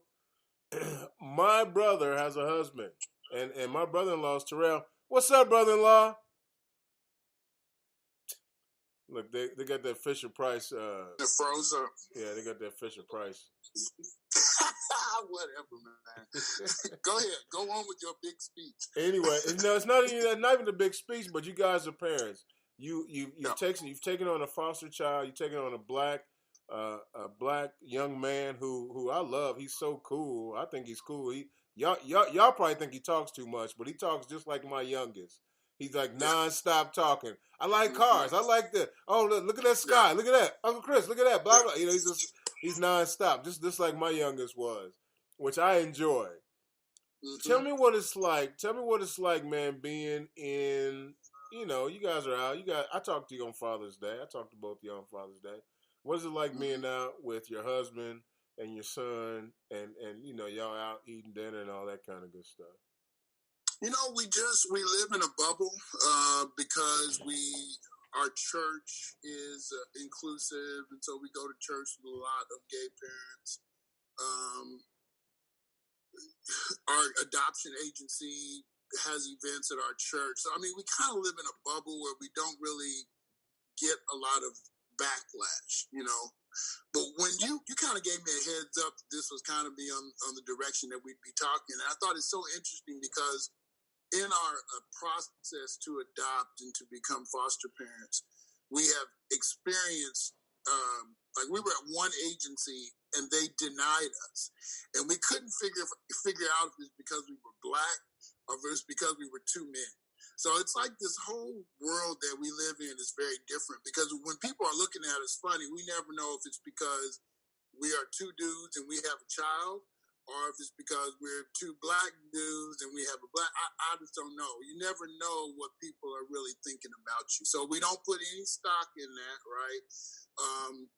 Sean is our son, and he has never treated us any differently or asked us any kind of questions. You know, we just love him, and it's just like to him, I think it's like a boy's house. It kind of would be like when we go to Uncle Chris's house. You know, it's just a boy's house, and it was just lots of Matchbox cars and lots of pizza and lots of television with remote control. I mean, it's just a dude's house, and I think he just honestly loves that before he goes into questioning, there's something very unique about this situation. You know, he hasn't gone there yet. Right. And I'm sure the day is coming when we're going to have to answer some of those difficult questions. But we have a large support system around us that's going to be able to help us tackle that. But, you know, as far as society goes, man, I'm so evolved that I wouldn't even be aware if someone was trying to be homophobic towards us. In fact, in this day and age that we live in now, I'm more concerned about people being racist towards us. You know, that somehow we are two black men who can't raise this black boy, which doesn't make sense on the surface. But you can see how some people might say we're not equipped to be able to do that. But nope. We were in Broad Ripple, and Broad Ripple's kind of gay most of the time, so we had a good Father's Day. And I have to be honest with you, my husband gets real bent out of shape when both of us are holding Sean's hand and we're kind of skipping into Walmart together. He kind of like, this looks real weird. And I'm like, I don't even know what you're talking about, but okay, maybe we shouldn't all three hold hands. Maybe that's a little bit too gay for everybody. But no, we don't have to face a lot of backlash. We have great support, just like you, Chris. Moose, yeah. We have a great support system, bro. Hey, speaking of that, like real quick, you gotta be careful because one of my son's mothers is on here, and we eat broccoli and stuff over here too. Like we ain't just eating pizza. Ow. Yeah, we ain't just eating pizza and stuff. No. Your son's mother already knows that the broccoli is fried in bacon grease, just like your Brussels sprouts. I hope she speaks up because she knows I know what I'm talking about. It may start out as broccoli, but it never ends up that way. All right, anyway. Hey, Kwame, I'm going to come to you in a second. All right, so, hey, my man E-Web. E-Web's on here. E-Web's here, guys. So, E-Web is my cohort on my ex-wife's husband. And here's the cool thing. My cohort on my ex-wife's husband is with my ex-wife right now. How do you explain that? I can explain it. You better explain it. I tell you what, you explain it. You go.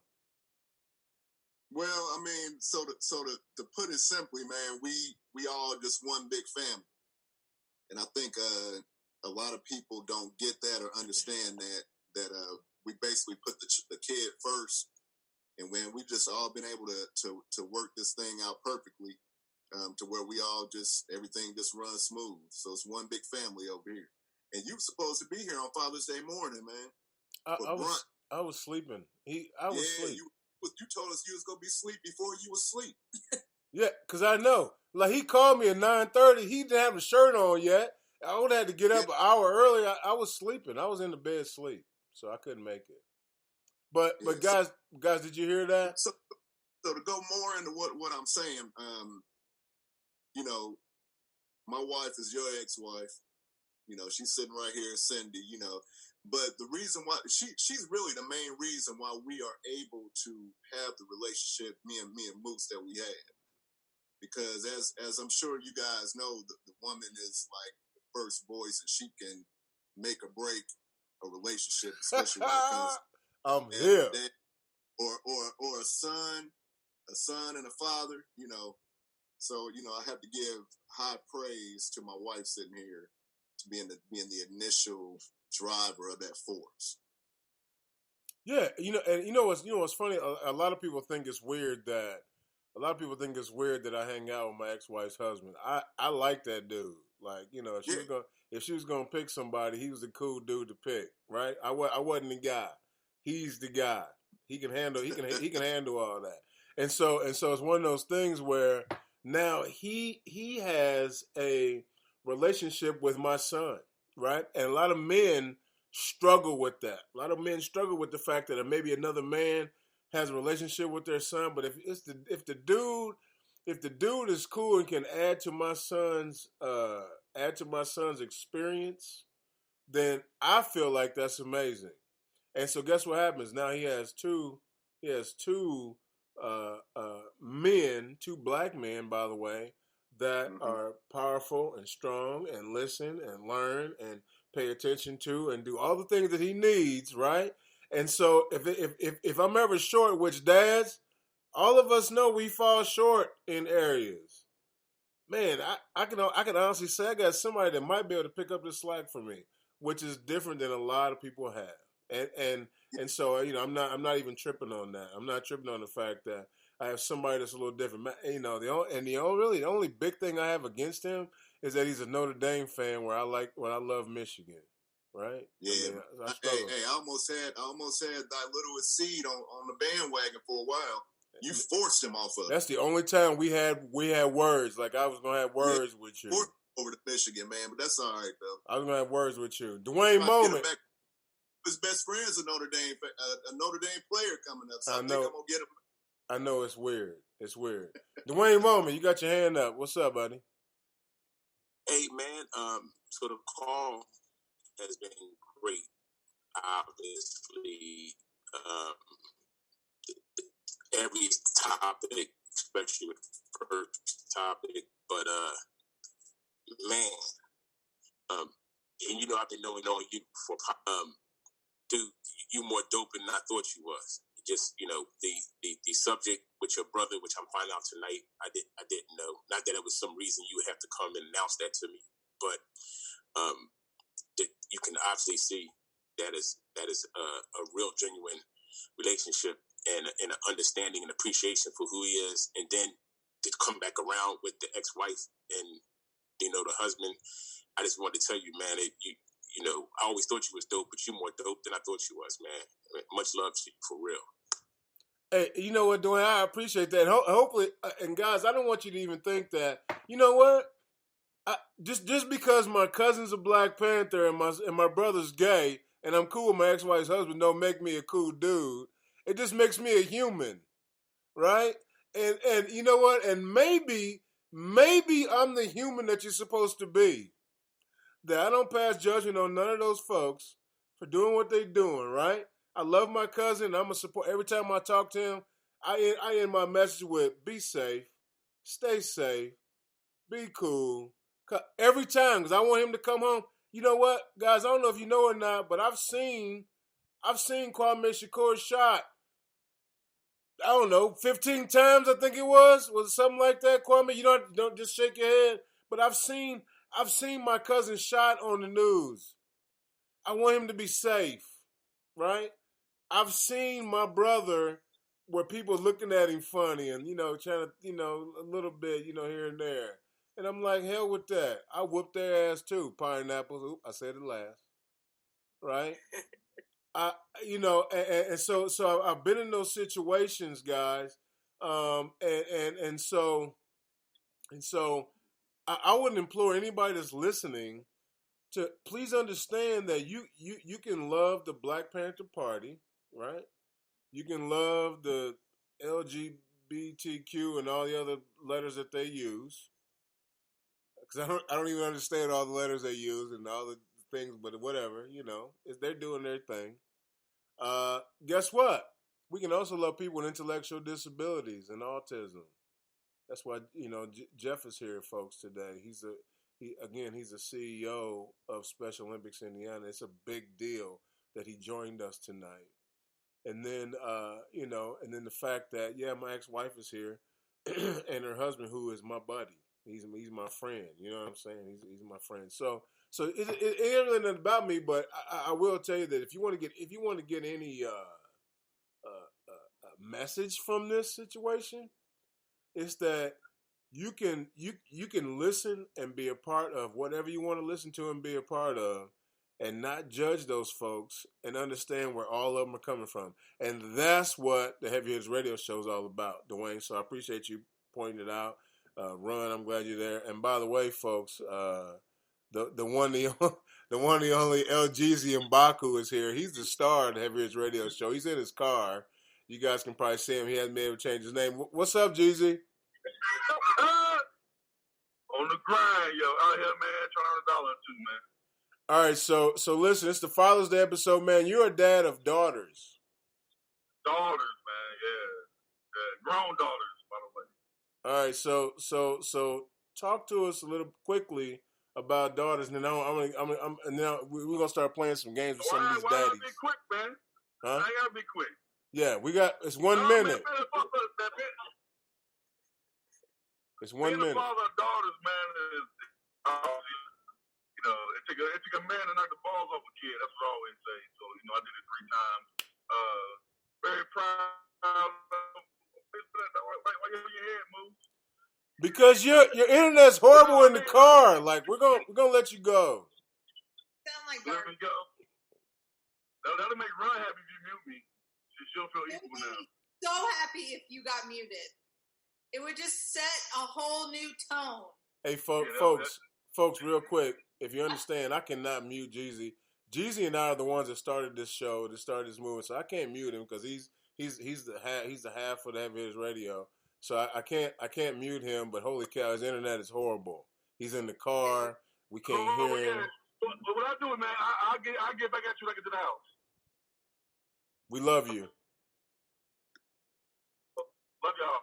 Peace, man.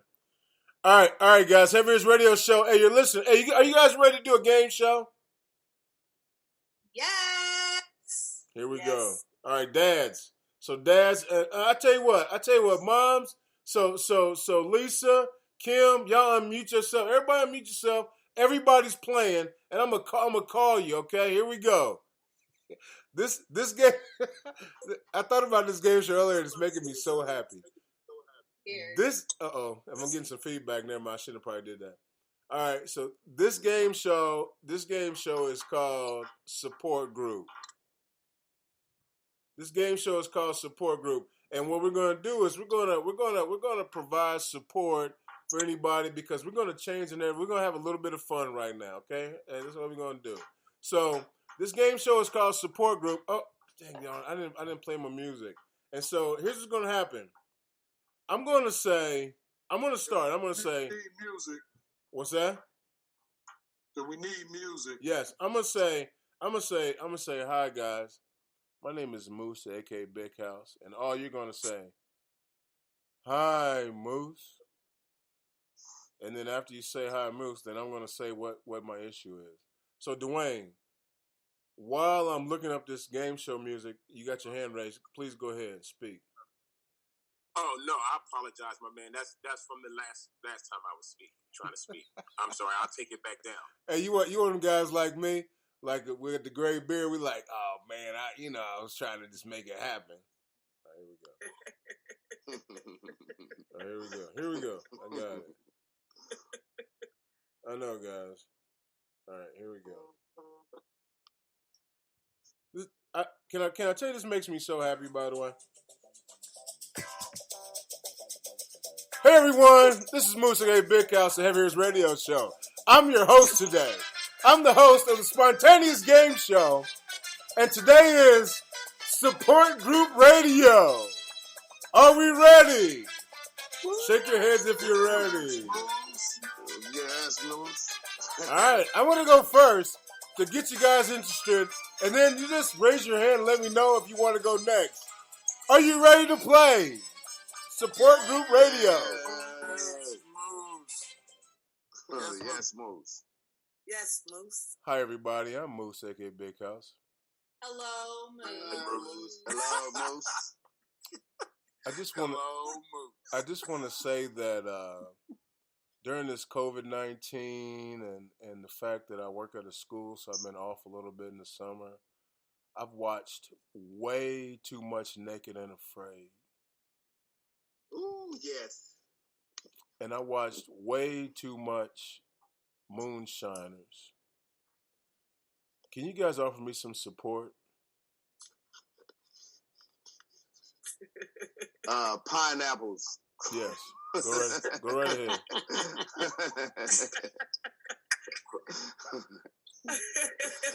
Nobody's offering me support. Everybody's just laughing at me. You're not helping me. Somebody help me. You want us to come over and watch with you? No. Hey, some of us had the same problem. Call on Kim Smith. She can give you support. Call on Kim Smith. She'll give it to you. Kim Smith. So do you watch the same shows that Moose is watching? I watch Naked and Afraid.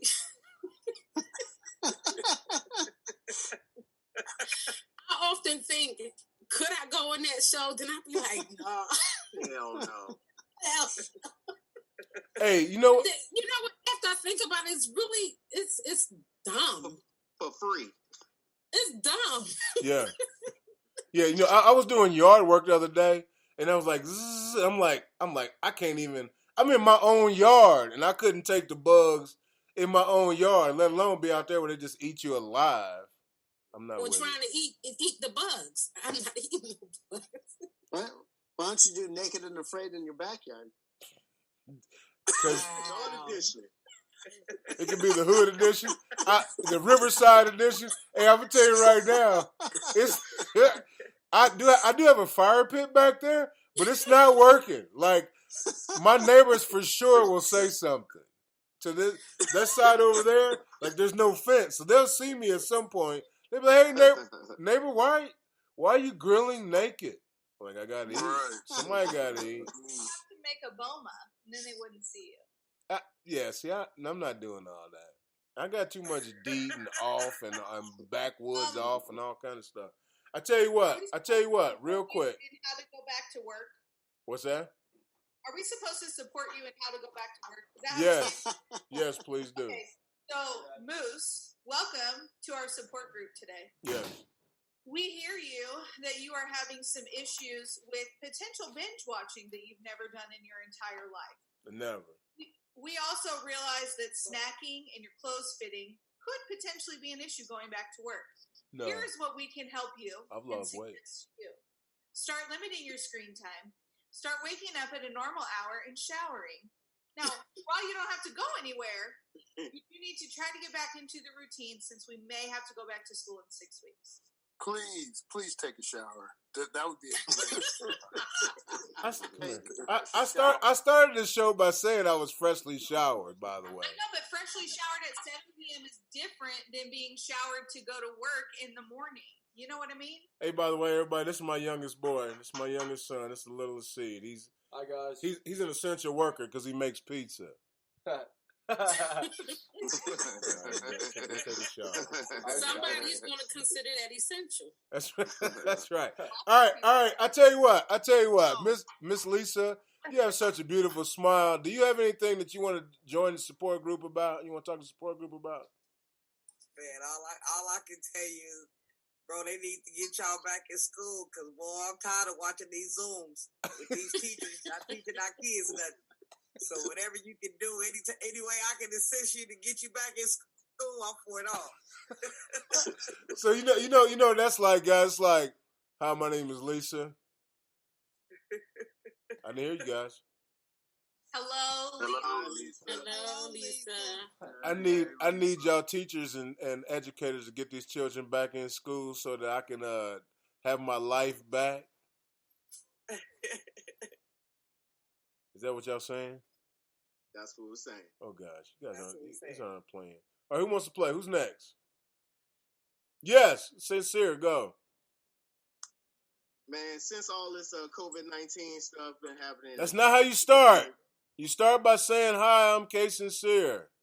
Hi, I'm K Sincere. Hi, K Sincere. The problem that I'm currently having right now is I noticed since all the COVID-19 has been going on, one of my testicles seems to be a lot larger than the other. So when I sit down accidentally on one of my balls and I smash it. Oh no. I thought you could mute people. Move. Could you mute people? So Jeff, did you ever thought about that? I'm not supporting that. that was classic. I'm That definitely not supporting that either. That was classic, man. Jeff, that was classic. You actually noticed that one was hanging lower than the other? It's a lot bigger since I done lost 30 pounds in the last month. Just the one? The one ball is huge. Well, we know where the weight went then. So I think, hey guys, I can tell you that here recently I've gone to the doctor. You know what? They're open, so you might need to go check him out. The doctors are open again. Go So to the doctor. You Yes. probably got a boil on it. You might got a boil. No, hell no. so wait. Hey, Miss Simpson, if you have a boil, don't you put like a potato on it or something? Like you put a potato on it, right? He do his hand like this. He gonna have to get it lanced. I don't need nothing lanced down there. I'm nervous about this whole situation. She hurt everybody's feelings. All the guys in the group were like, no. They ain't looking at it. It ain't no boil. Okay, thank you, Kate Sincere. Who's next? Longer, you next? Oh, Lord. Man. Sure. Hello. He done messed everybody up. Look, all the guys are holding themselves like.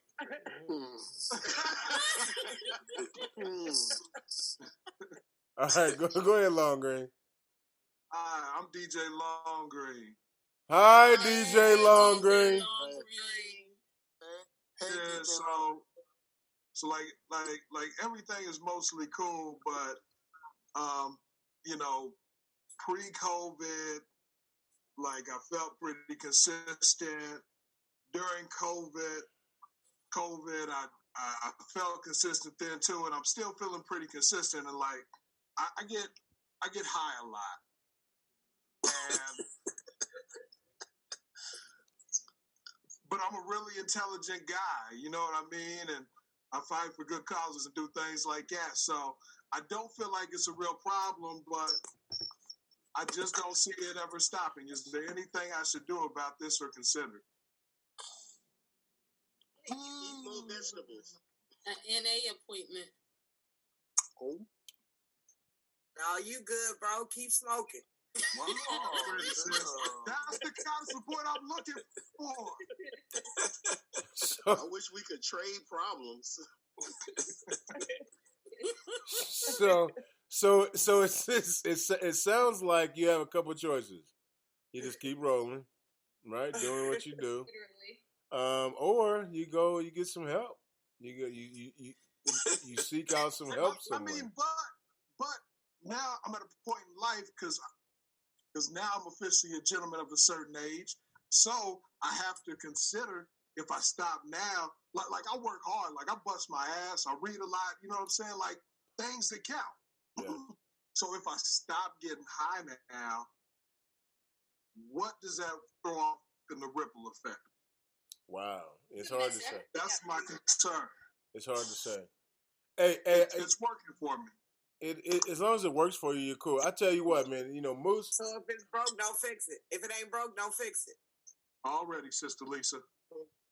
I want to hit that shit. I really like Lisa being here. Can I say I like Lisa? Can I say I like Lisa and Kim and everybody that's here, like this group right here? I really like them. Like I really like them. I do. All right. Let me see here. Dwayne, did you go? Yeah, Dwayne.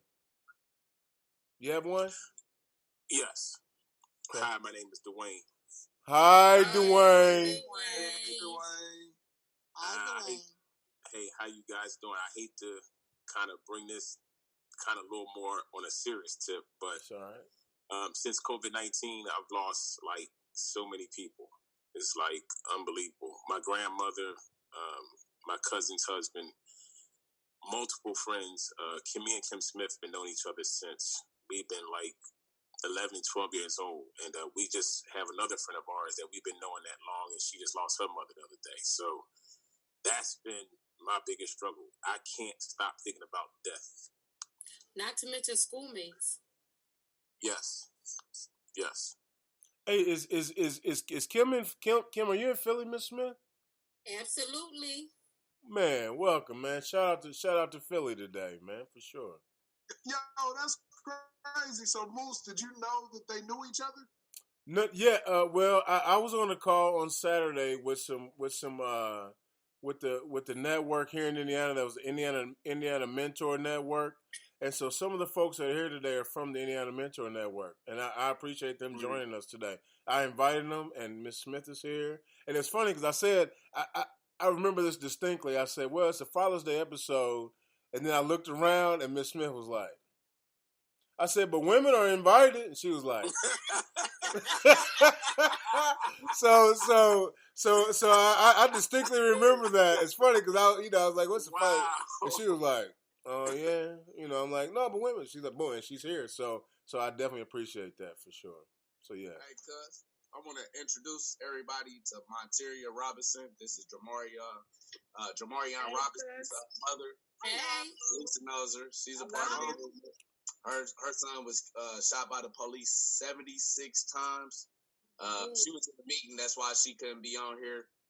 But I just came down here on my way to Tampa, stopped through, see Monteria. She's a good, like I said, me, Lisa, Vita, all of us are family. We like family. We stick together. You know what I mean? So I just wanted to introduce everybody to Monteria Robinson. Hey, I am so glad you are here. I know right now we're exercising a little levity, but I know you're pretty busy.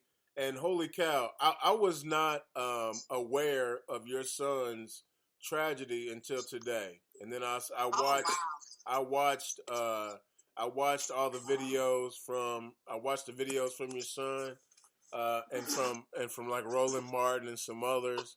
And my goodness, it's a horrible situation. And I've been out here for 4 years. I've been out here for 4 years. A lot of people, it's like, I just feel like our stories here in Georgia have not been, they've been overlooked. And they're continuously trying to overlook us. But this week, I just snapped on all of the activists here. So now because I was like, we have bigger fish to fry. And there's a lot of different things going on in other states, but they haven't addressed the issues right here in Georgia. And I was like, before y'all try to go in other people's backyard, you got to take care of what's going on at your house. Yes. And so now we're doing a big event on Saturday, and it's going to lead up to other, big events. But I just basically had to, hold everybody accountable. And that's what I'm doing now, from the elected officials to the activists, because it's like I've been to, if you Google my name or my son's name, I pop up everywhere. I've been at almost every protest, rally, marches the last 3 weeks, getting on stage talking about my son's story. But I also made CNN, but the thing is, Rayshard Brooks got killed. So I think they're going to follow it up with my story after Rayshard Brooks case simmer down, because that's really keeping the hot seat on Atlanta. But my thing is, I shouldn't have to be running around chasing all these different events, getting on the stage, and people be running me all over the place. But I always say, though, that's my job. Really my full-time job is to be the voice for my son. But I was like, if they're going to listen to me, I'm going to make them listen. You follow what I'm saying? Yeah. That's doing. And so this past weekend, I had a Justice for Jamarion rally. And then after I finished that over the weekend, I just went off on all the community activists, because they keep doing marches, protests, and rallies, and they're talking about other cases in other states. That's not our fight. Our fight is Jamarion Robinson, Oscar Kane, Jimmy Etchison, and the list goes on and on. And when I go to these different events, it's like nobody have posters or signs and stuff with our kids' name. We've had over 130 deaths here in Georgia since 2015. Facts. And so when I get on stage, I be dropping the facts to them, and people be going like, what? I never heard of that. I never knew of that. But they know about what's going on in the other states, but nobody know about what's going on in Georgia.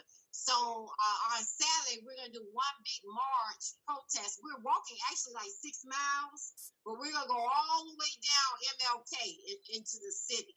So that's like a 6-mile walk, but we'll grab, you know, it turned to like thousands of people. So my son Poster, little baby, a rapper by the name of Little Baby. He had my son Poster in his video, but he got my son Poster because I just made that poster maybe about a week and a half ago. And then right after that, he dropped the song with, you know, the video or whatever. But he got my son Poster in it like throughout the video, like about 3 times. Have I sent you that video? I need to send you that video. Yeah, no, that you know, I tell you what, that little baby video is out. Like it's critically acclaimed. Actually. Oh, so have you seen it? Oh yeah, no, it's out. If you pay attention, they holding a poster in the video. It say Jamarian Robinson shot 76 times in Atlanta, Georgia. That's that poster that you see it about 3 or maybe 4 times throughout the whole video. Man, like, you know, with Miss Simpson here still here, and you like you know, again, I haven't lost my son, and you know guys, I had something sensitive to talk about. I'm not gonna get into it right now, but I got one of my sons here, and I got 2 other ones out down in Atlanta. I got 2 sons that live in Atlanta, and that are grown. You know, they 22 and 26. But you know, I have no idea what it's like. I have no idea what it's like to be in that situation. Now, let me ask you this, and this is going to be a very sensitive subject. When I was watching the videos and the information about your son, and how they went into him, they were looking for him, that kind of thing. They talked about mental health. They talked about because did he play football for Tennessee State? Actually, he played football for Tuskegee University. Tuskegee, that's right, Tuskegee University, and he played football throughout high school. Tuskegee, and, yeah, middle school, that's right. Things of that nature. That's right. It was Tuskegee. Running back, cuz he was the running back. Tuskegee. It was Tuskegee. I mean, now, don't get me wrong. I went to Central State University, so I really don't like Tuskegee. But I it's just that all that is the HBCU thing. That's all that is. Yeah. But here's the thing. It sounds like he was a good student. It sounds like he was getting ready to graduate, and he was in biology. I think he was studying that kind of thing. So, what's the reason that the police were there? Well, I have all of the documentation and law enforcement expert reports and all of that. They said that they were looking for someone a week prior to that pointed a gun at a police officer and took off running. But once you go in and read all of the facts and evidence, my son was the wrong person. So they went back in and falsified now have all of this in writing. Because, we automatically hired a law enforcement expert, a chiropractic expert, or orthopedic expert. And my attorney told me that's open record. So all that has been produced to CNN. So they're going to talk about that. Because after they killed my son and they showed my mother the person they were looking for, and it wasn't my son, they went back in and changed all the documents to make it my son. And so the law enforcement expert talks about all of that. But from day one, I kept saying it was a made-up gunfight. There was never a shootout because they dropped the false narrative to the media that my son had a shootout with police. All of that stuff was lies. It was false narrative. And that's what I had been standing on all this time. But recently, a couple of months ago, my attorney hired the law enforcement expert that went in, and he had all the documentation, and he showed how basically they lied from the beginning to the end, because after they shot and killed my son, they have to write their own report, right? So they killed my son August the 5th. They wrote their own report on August the 8th. They didn't know I was going to come back with my own forensic person, my own investigator, my own ballistic person, because we hired them from day one. And so in their original report, they all stated, out of 7 of the officers who went into the apartment, they all stated that nobody never went upstairs. But somebody did go upstairs because somebody stood over my son and shot down to his body. Because we thought it was initially 3 times, but I just found out a week ago because my attorney hired another forensic person. So we got 2. They say somebody shot down to his body 5 times. So, all the facts is there. So we're dropping all of those everything has been dropped to CNN.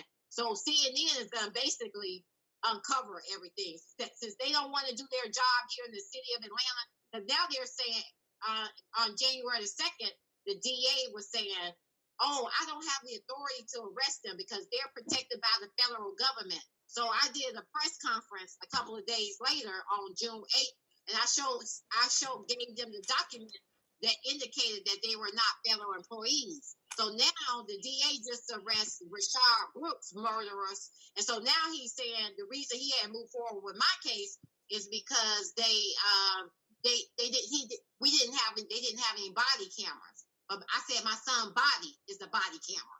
You follow what I'm saying? Mm-hmm. So it's like, I don't know what games but he's been telling me for 4 years, oh, I'm going to indict them. I'm not going to take them to court. I'm going to do this and I'm going to do that. But we had originally agreed that March the 3rd was going to be the day that he moved forward with the grand jury. But you know, the COVID thing happened, and so that set everything off. But I was like, you're arresting all these officers now since it's election time.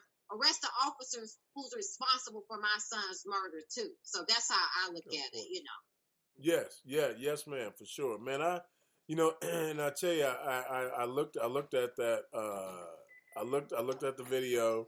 I saw the Roland Martin video, and then I saw the other one where the police were there, and it was like maybe Atlanta radio or TV station or something. I watched that one as well, and and I just thought to myself, holy cow, like, man, like, people just don't get an opportunity. So here's what I'm gonna do. I'm opening up. I got two people with questions. So I got the Big Sis. She has a question, and then Dwayne Moment has a question. Go ahead, the Big Sis. Good evening, everyone.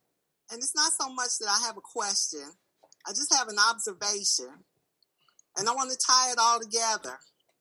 These events that have happened have, in effect, caused a lot of pain in individuals.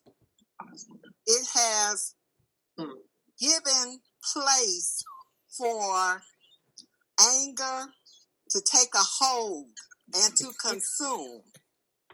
Mm-hmm. And now we're in the midst of the COVID-19. I've been saying that I want to go back to New Year's Eve. A lot of people go to church on New Year's Eve, and we heard a lot of things about 2020 and the vision and the things that we were going to see.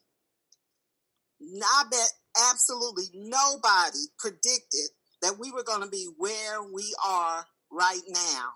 Not one person. At home, high unemployment, and a virus that we can't see that is taking our loved ones. So, Dwayne, you're going through a lot, but we are not going through more than we were prepared to handle.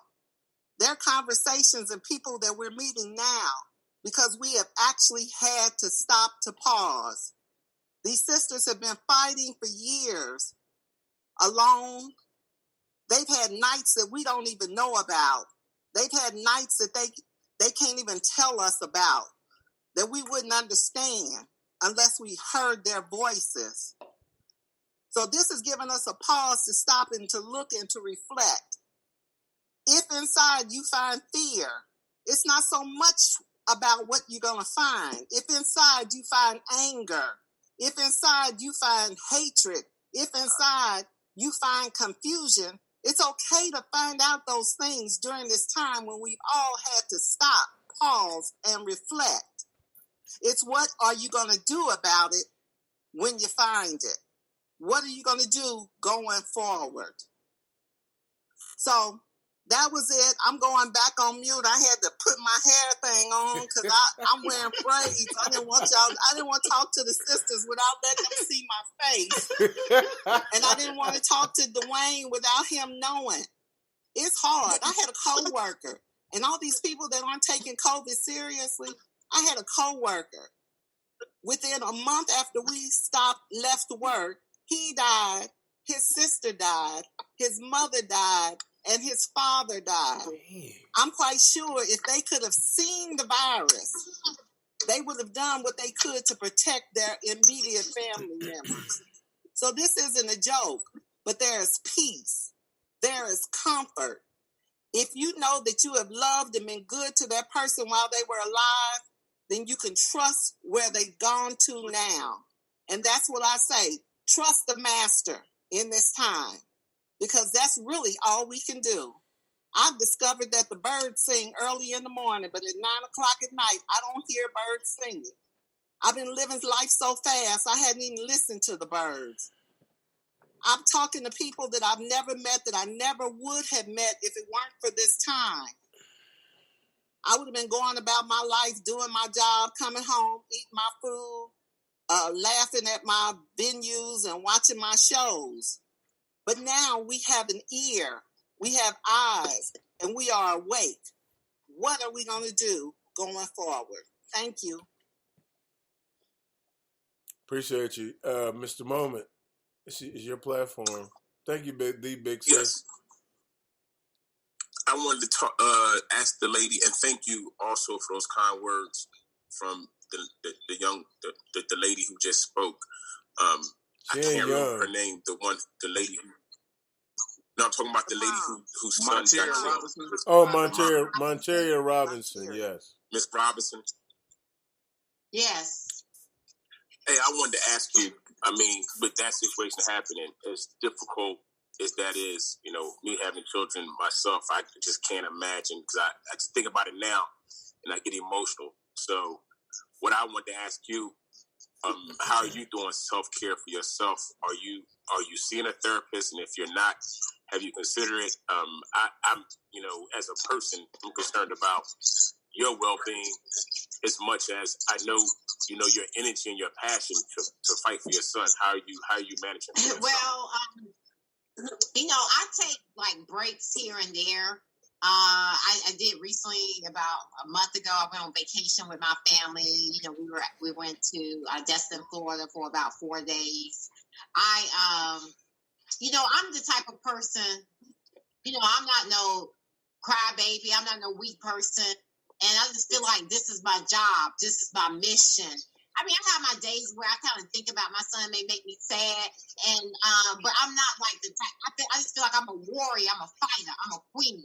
And so, if you watch some of my footage or videos or just me out in the community, that's just who I am. Because I mean, I have people that say to me, you know, because I've been through counseling before, and to me, that's the devil. I don't like the way it makes me feel, because I mean, I feel like I ain't got time to cry. I cry when, you know, I'll sleep and cry when I'm dead. You follow what I'm saying? But right now, I have to be the voice for my son.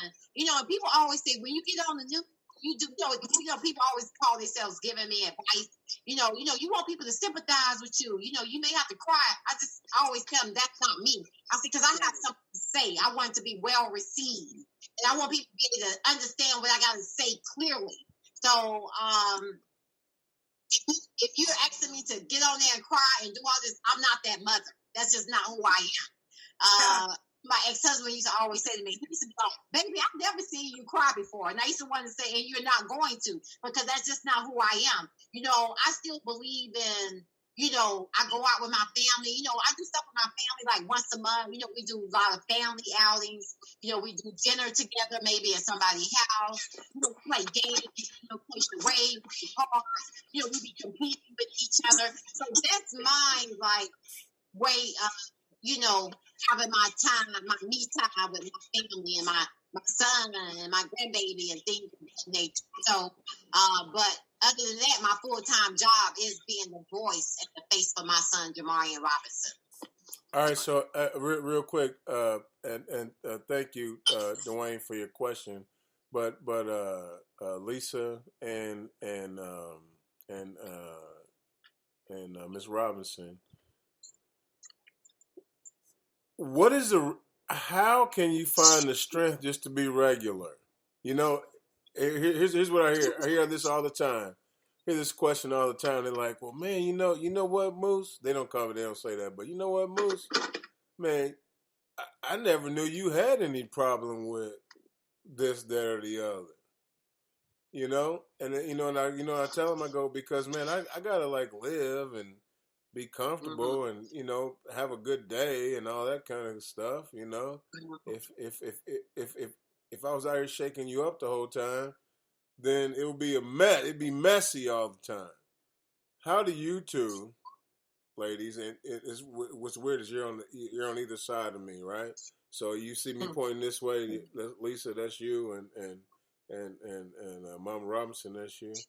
So, how do you find the opportunity just to be regular for a minute in this fight?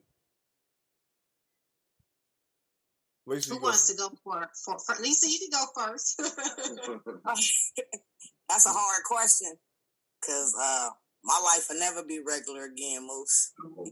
I'm out here fighting for all sons and daughters of all denominations because our children deserve a future. I got my own foundation right now. I got my own 501(c)(3). I just got my website up and running. My mission statement is I'm trying to raise $100,000 so I can start burying these children and loved ones that's been impacted by law enforcement agencies all over the 52 states of America, because they're not going to stop killing us. And when I buried my son, it was hard for me to bury my son. I had financial problems, so I want to take that strain off of any family. So that could be the last thing they got to worry about is how they going to bury me. All right, do me a favor. Lisa, you should tell them. The name of my foundation is Richard, RICHARD, Richard, RISHER.com. All right. And what I've been doing too, actually, I do have a website too, justiceforjamarian.org. And so my plate is full too, but I think we're all fighting for the same mission, same cause. I know we just presented a bill that's sitting on the floor in the House, the Jamarian Robinson's Law. And so that's kind of what I'm working on that presently, as well as just helping bring awareness to us Georgia families. And we're just, I actually too, I'm doing a lot as well, just like trying to start a foundation, because a lot of people don't realize, like, when our cases don't make national news, before this happened to my son, I had a life. I made a 6-figure income.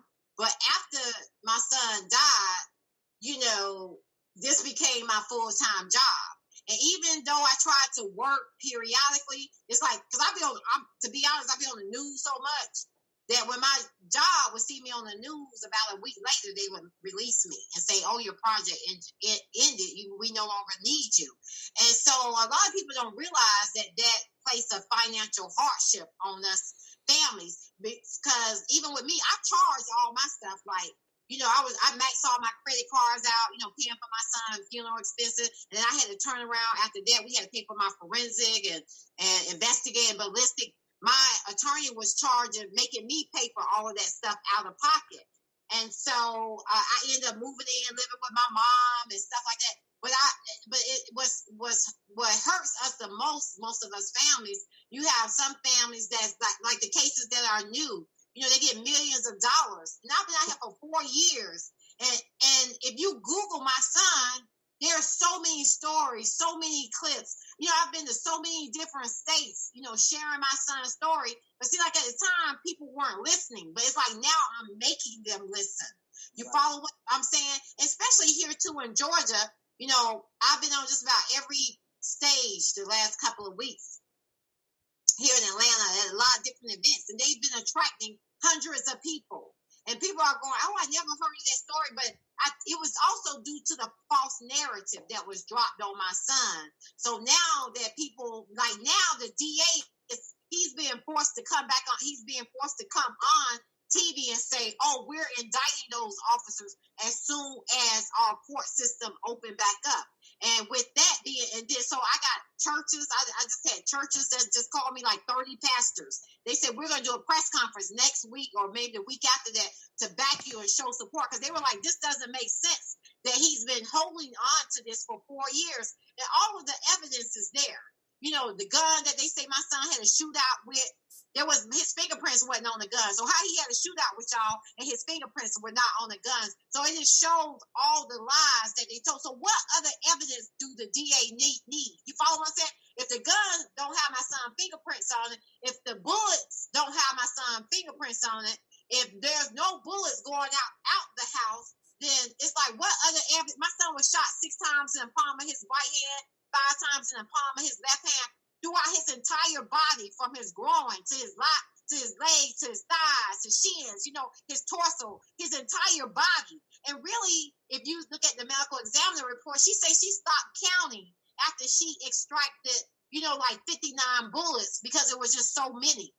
And my son only standing at 5'6", 150 pounds. And like you said, I've been nice, I've been cordial, with them, trying to work with them. But after I saw like Ahmaud Arbery case, right about 2 days before that, I was like, okay, they're letting us back out.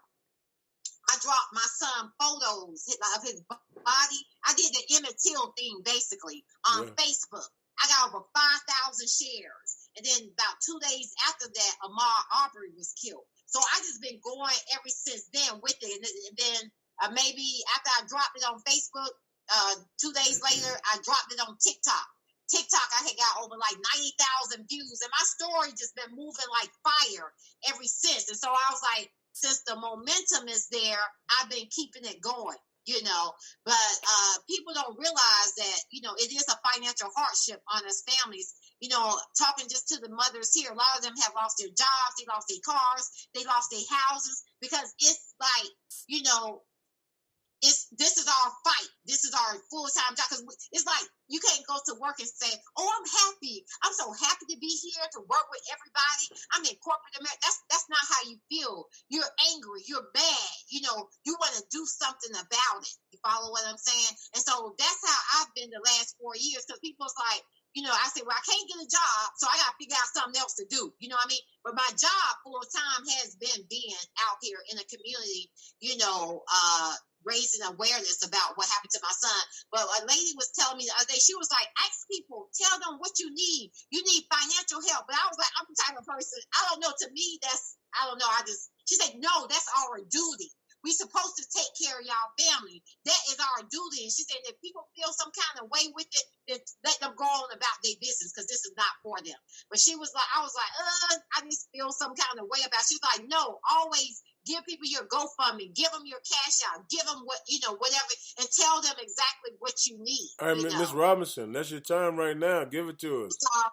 Put it out there. My GoFundMe. My GoFundMe is just GoFundMe.com / and it's Justice for Jamarian. And that's JAMARION. And that's Justice for Jamarian. I'm on all social media outlets at Justice for Jamarian as well. And we can drop you all this flyer with all the information on it. But it is Justice for Jamarian. Okay, Justice for Jamarian. Yeah. What's up, Miss information. I'm gonna send the information to you, Moose. All right, Miss Simpson, go ahead. And then what I wanted to share, I was listening to Ms. Robinson. In Los Angeles, we don't get the action that other states get to talk to our DA, to talk to the prosecutor. They don't fuck with us, period. Pineapple. But they don't mess with us, period, on the West Coast. They kill our children, and we don't get the pleasures that other states get, like where their DA is involved. They can talk to the prosecutor, they can talk to legislators. We don't get that action in California. Our DA, you got to go to the bottom of the office. She on the 24th floor. It's police downstairs. They not letting you up there. So we don't get to talk to nobody. We don't even go to the police commission board meeting where they have no power. You feel me? So it's like in a lot of other states, they get more grace than in California. We don't get that grace, especially in Los Angeles. In different parts of California, they can go talk to their DA and all that. But in Los Angeles, California, we just out there on the limb. Nobody to talk to. All right, and I appreciate you. Sincere, what's up? Hey, Miss Lisa, quick question. So you out there in California? Yes, sir. Hey, I'm so sorry for whatever I said earlier. Forget that. You in a whole different universe over there. I got to visit once, and I got to talk to some people who work over there. It's not the place for me, and I don't think it's the place for you either. Exactly. When this case is over, I go to mediation on the 7th of next month, and I'm supposed to go to court on November the 7th because my 4 years will be next week. Out of California. I'm praying for you. Hey, Moose. He got up. Okay. What's up? He gone. Hey, I just wanted to ask the two mothers going. if they could somehow get their information to me, and my organization, which is Vantage Point Children and Family Services, we'll make a donation of $500 a piece to both of you guys. Oh, God bless you. I just need your address and who to write the check to. Oh, okay, thank you so much. I appreciate that. I was on mute. I didn't realize that. You want to donate it to my foundation, or you want to send it to my Cash App, or how you want to do it? All right, we'll be writing a check. So however you just need to send me the information on how you want the check written out to, who you want it written out to, and the address to send it to. All right. So what's your name on here so I can inbox you after this? My name is Dwayne, DWAYNN, and my if you want to go ahead, my phone number is 317-3130. Write it down for me, Kwame. I was gonna say you cut out. Right. Yeah. Say it one more time.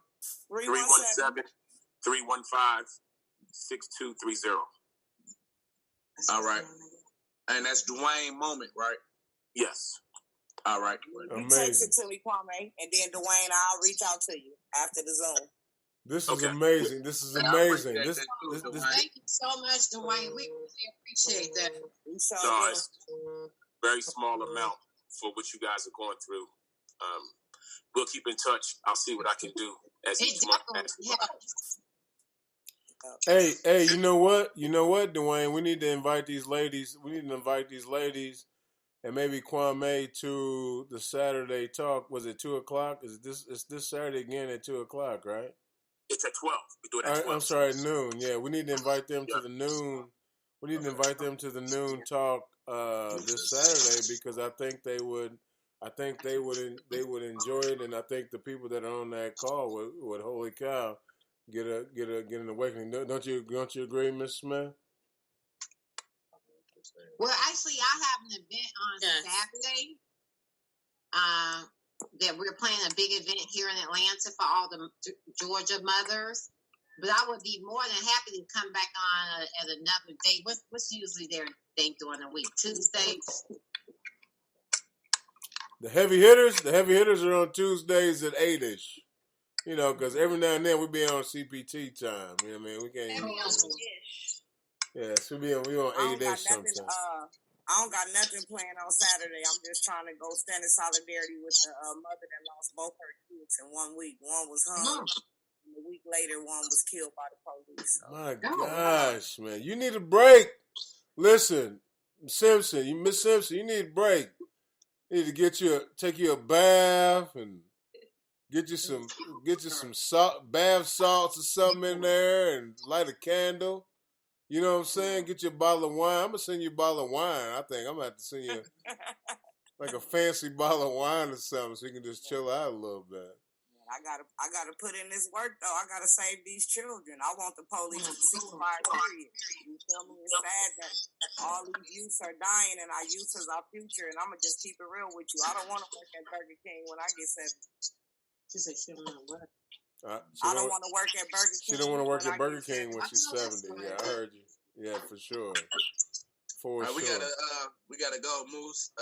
I'm gonna send you both of their numbers. Do that. So you can stay in touch anytime you can have them back on. Please do. Yeah. Please do. I will. Thank you, sister. Thank both of y'all. I'm honored to be a part of your show, Moose. Keep up the great work, brother. Hey man, I'll tell you what.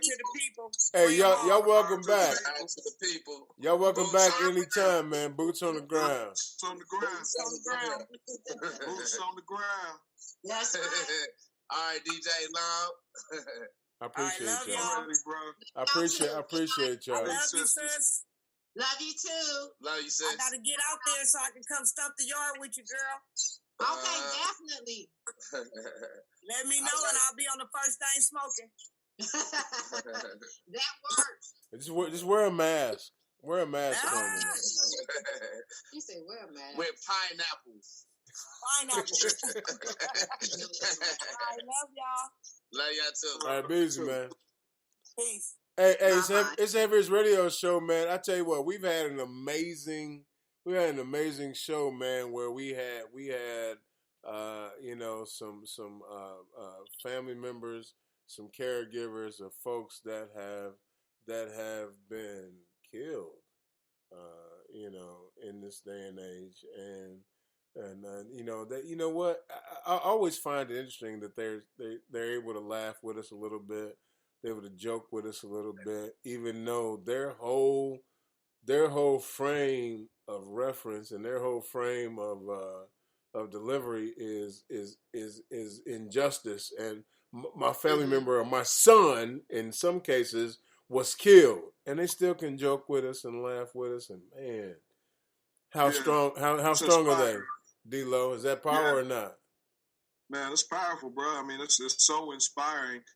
You know what I mean? Because you have to really dig deep to be able to go through something like that and then bring yourself to the point where you're at the forefront of the fight, constantly engaging people, constantly being on.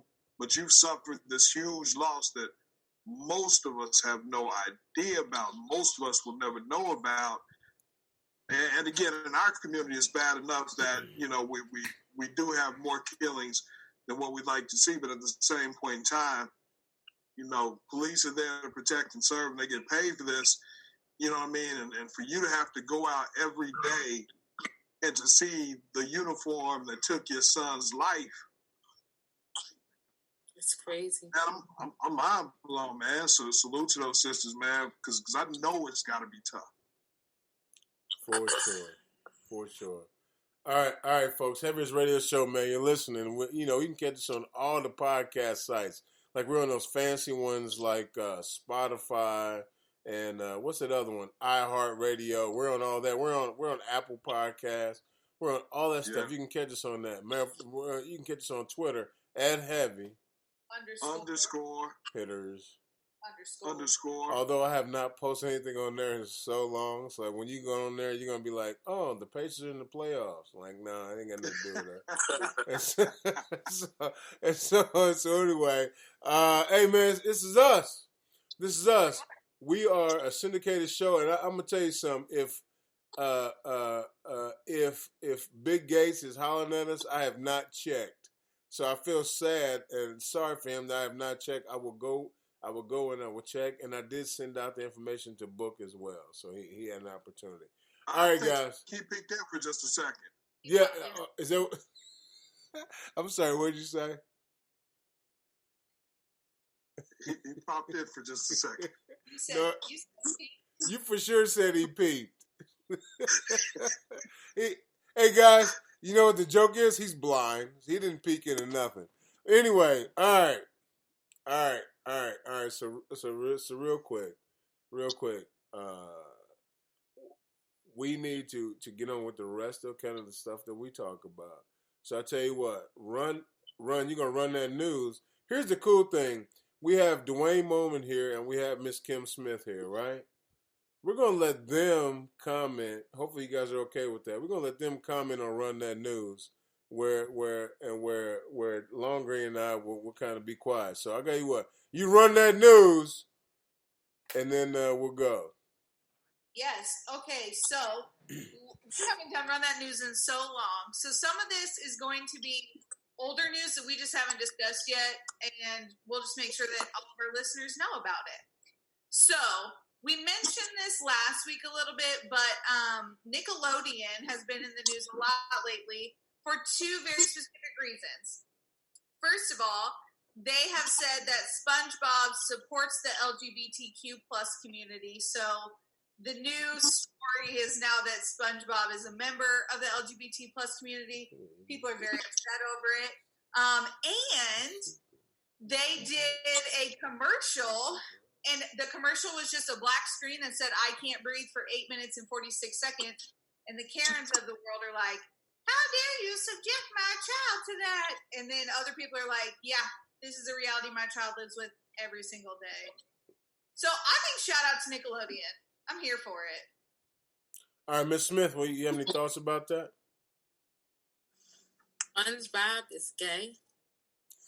It doesn't. I don't know that it matters. I really don't know that it matters. Like, he's a sponge. I just think that too many people are too sensitive about too many things. You know what I mean? It doesn't matter. It takes me back to when my children were coming up and they used to watch the Teletubbies. Was it the Teletubbies? And they said that the purple one was gay and they had this big old thing. I'm like, does it matter? You know, does it really matter? So that's my take on it. Does it really matter? They're still human. It's still a sponge. So does it matter? You know, how does that affect my world that SpongeBob is gay? It doesn't. And even if SpongeBob was a family member of mine, you know, you still have to love them unconditionally. Stop passing judgment on people. And I think everybody needs to stop being so sensitive. I think that's fair. Mr. Dwayne, what do you think, man? So, I feel like that's a little more complex for me. In my viewpoint, for me being an adult and looking at anything from a bisexual, transsexual, whatever it is, gay, whatever it would be, I have no issues. Even if you're talking about teenagers, you know, my daughter is 19. I have no problems. I do get concerned for some parents when you talk about Nickelodeon and you got maybe a 5 or 6 year old. You might not be ready to explain that to your child that time. So that would be a concern for me. And again, I'm not saying, let me make this very clear about what I'm saying. I'm not saying that it's something wrong with them putting it on, but I am saying I do understand if it's some parents that's concerned because depending on what age you want to address that with your kids, especially if caught off guard, and even the thing with the 846 and the black screen, I totally get it. For me, I think that's dope. But if I got a 6-year-old or 5-year-old trying to explain to them, I don't know if every parent wants to be talking to their kids in that arena at that time. And it's not up to me to judge or have say that they should be doing it. You know, it is a reality we live in. That's not even a question. But I wouldn't want to put parents on the spot, you know, to have to make that conversation when maybe they don't want to. So, man, that was my view on it. Yeah, for sure. No, I definitely appreciate that. And I mean, you guys are right. I mean, you know, like, you know, I don't know. I got. It's 2020. It's 2020. You're going to see them walking down the street holding hands. They got commercials. It's time to address it. I mean, you have to address it at some point. No, we may not be ready, but they didn't put on there SpongeBob with a skirt and he's supposed to be a boy. They just said he's supported. He's just right. They want, you know what I mean? So why are you getting all upset with SpongeBob?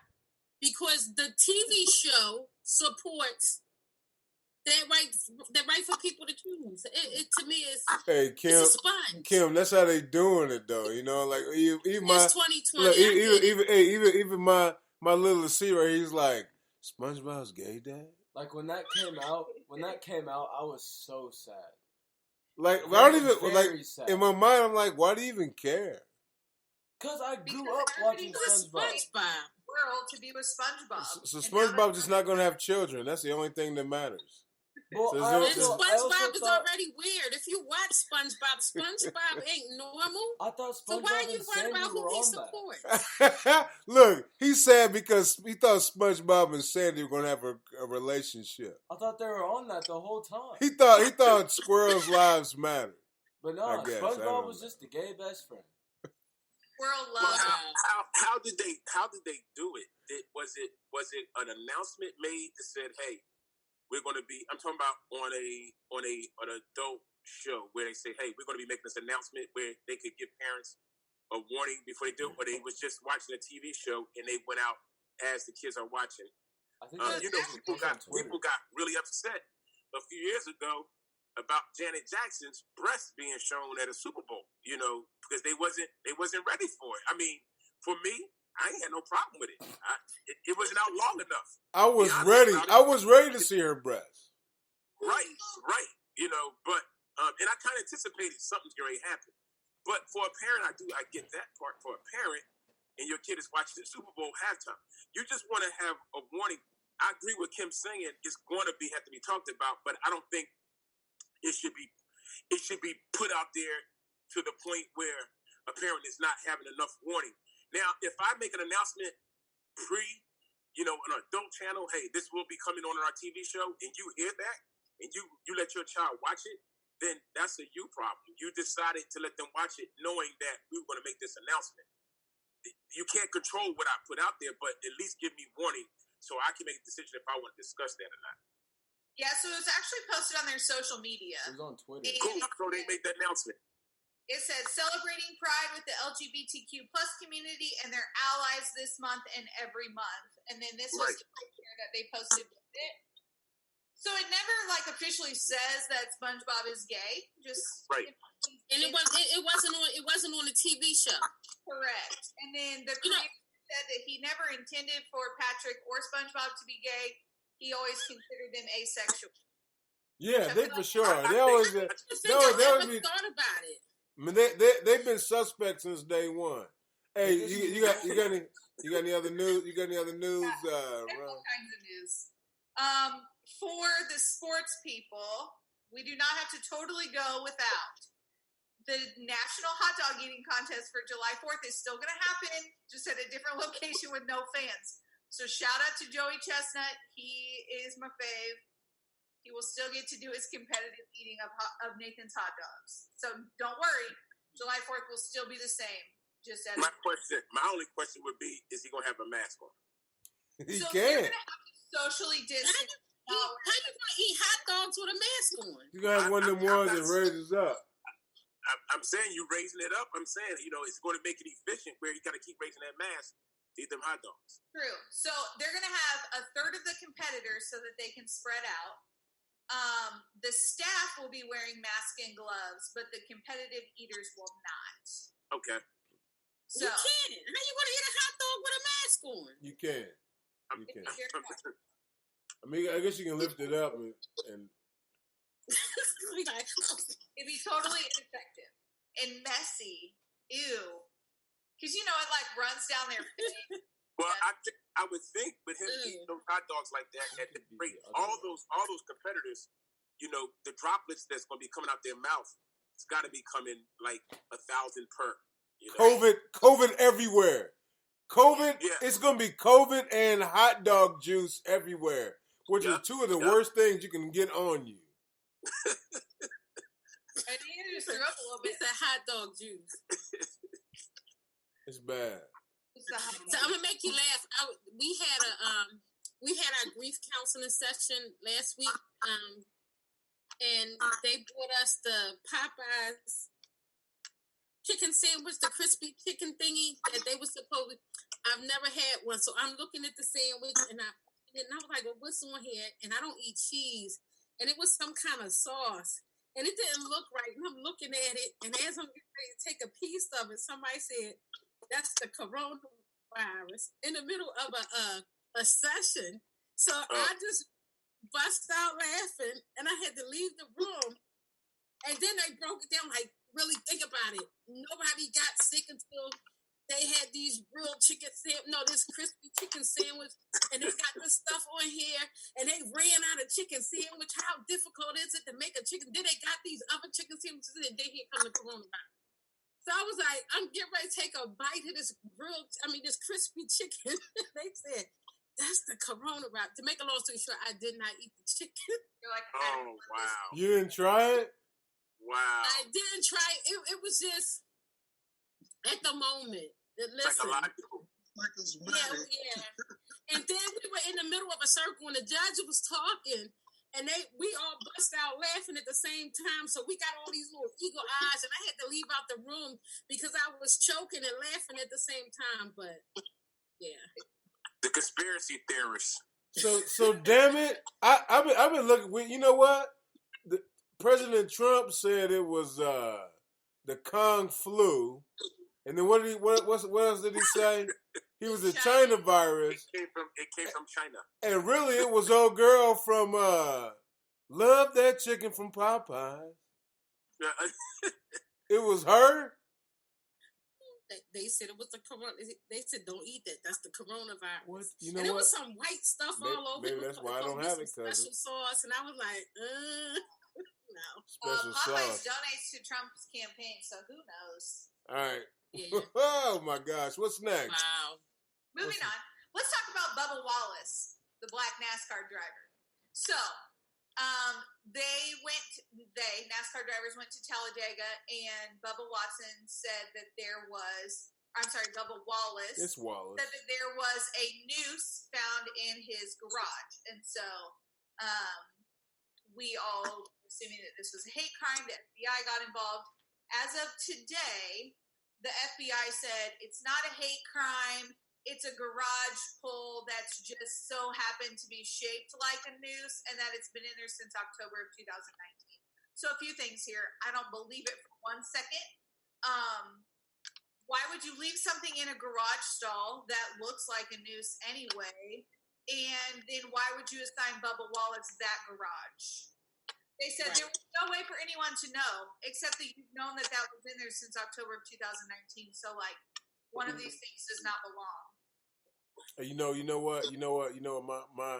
My comment gonna be. My comment's gonna be for a long time. 300 judges. 300 judges. I mean, you know what? We are in trouble until we have 151 of them replaced. 300 judges. That's all I'm ever gonna say about it. I'm not gonna waste my mental capacity on the rest of it. I need 151 judges, and then then I can relax a little bit. So there we go. 300 judges. My thought on that is that Bubba Wallace, and it's just all opinion, right? What I'm saying right now, right? So Bubba Wallace is, I think, the only black driver on the circuit. The only one. I would bet my life.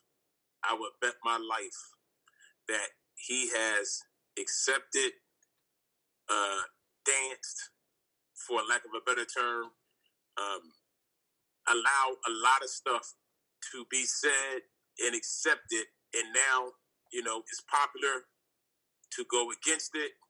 So now he's on the other side of it. It's hard for me to believe in that realm, where literally they've been letting people carry the Confederate flags to the races for years. Until just now, they just said they're going to stop it since, again, the popularity of inequality. It's hard to believe that Bubba Wallace has gotten along with all of those drivers who are literally, most of them, deep South-driven people. There's no way for me to believe that he hasn't sat back, allowed some dumbass jokes, excuse my baby talk, some pineapple. He allowed some dumb, really dumb things said, and he to get along and not want to rock the boat. And that's Bubba. That's my guy. He knows I don't mean it, and he's went along with things. So the news thing, as much as it irritated when I heard it, I guess maybe I'm not a NASCAR person anyway, and so I'm not really necessarily feeling that Bubba. It hasn't been truly Bubba for the last few years. Hey man, you know what, Dwayne, I appreciate your comment. You're right. I tell you what, I like racing. I'm from the west side of Indianapolis, right? So I'm one of those few black men that understand and enjoy racing because it's been a part of my life my entire life. I'm from Hallville, which is adjacent to the Indiana Motor Speedway, right? So I've been a part of it my whole entire life, and so I'm all in. So you know what? I think it's interesting that we had Bubba Wallace. I mean, for years ago in the 500 or in Indy motor car, what it's called. We had a brother back in the day. His name was Willie T. Ribbs, which I know is unfortunate. They made the movie, Richard Pryor's movie. Yeah, which is unfortunate. His name is Willie T. Ribbs, but he was the first black, he's the first black man, that was in racing. And so, they've been in that arena for a long time. My stepfather, who I have his name, right, his last name, was a racing fan. And we would go to these little podunk places here in Indiana and watch these races. We'd be the only black family there, and he did not care. He liked watching the races. Matter of fact, I still think about the fact that if I'm on a curve, I need to be careful on the way I make that curve so that my tires I can save my tires. He would say stuff like that, right? And he was a black barber, but he just loved auto racing. And so, it's not a situation where black people didn't like it. I think we stayed away from it because it was such a stigma. It was such a stigma that, like, well, we're not going to go there because, there's not a bunch of us there. There's not, that kind of thing. So I applaud Bubba Wallace for doing his thing. I'm a big fan of Willie T. Ribbs, man. I'm a big fan of racing. The only thing I would say, though, is that Bubba Wallace probably could have won this last race, but he ran out of gas. That is a black situation.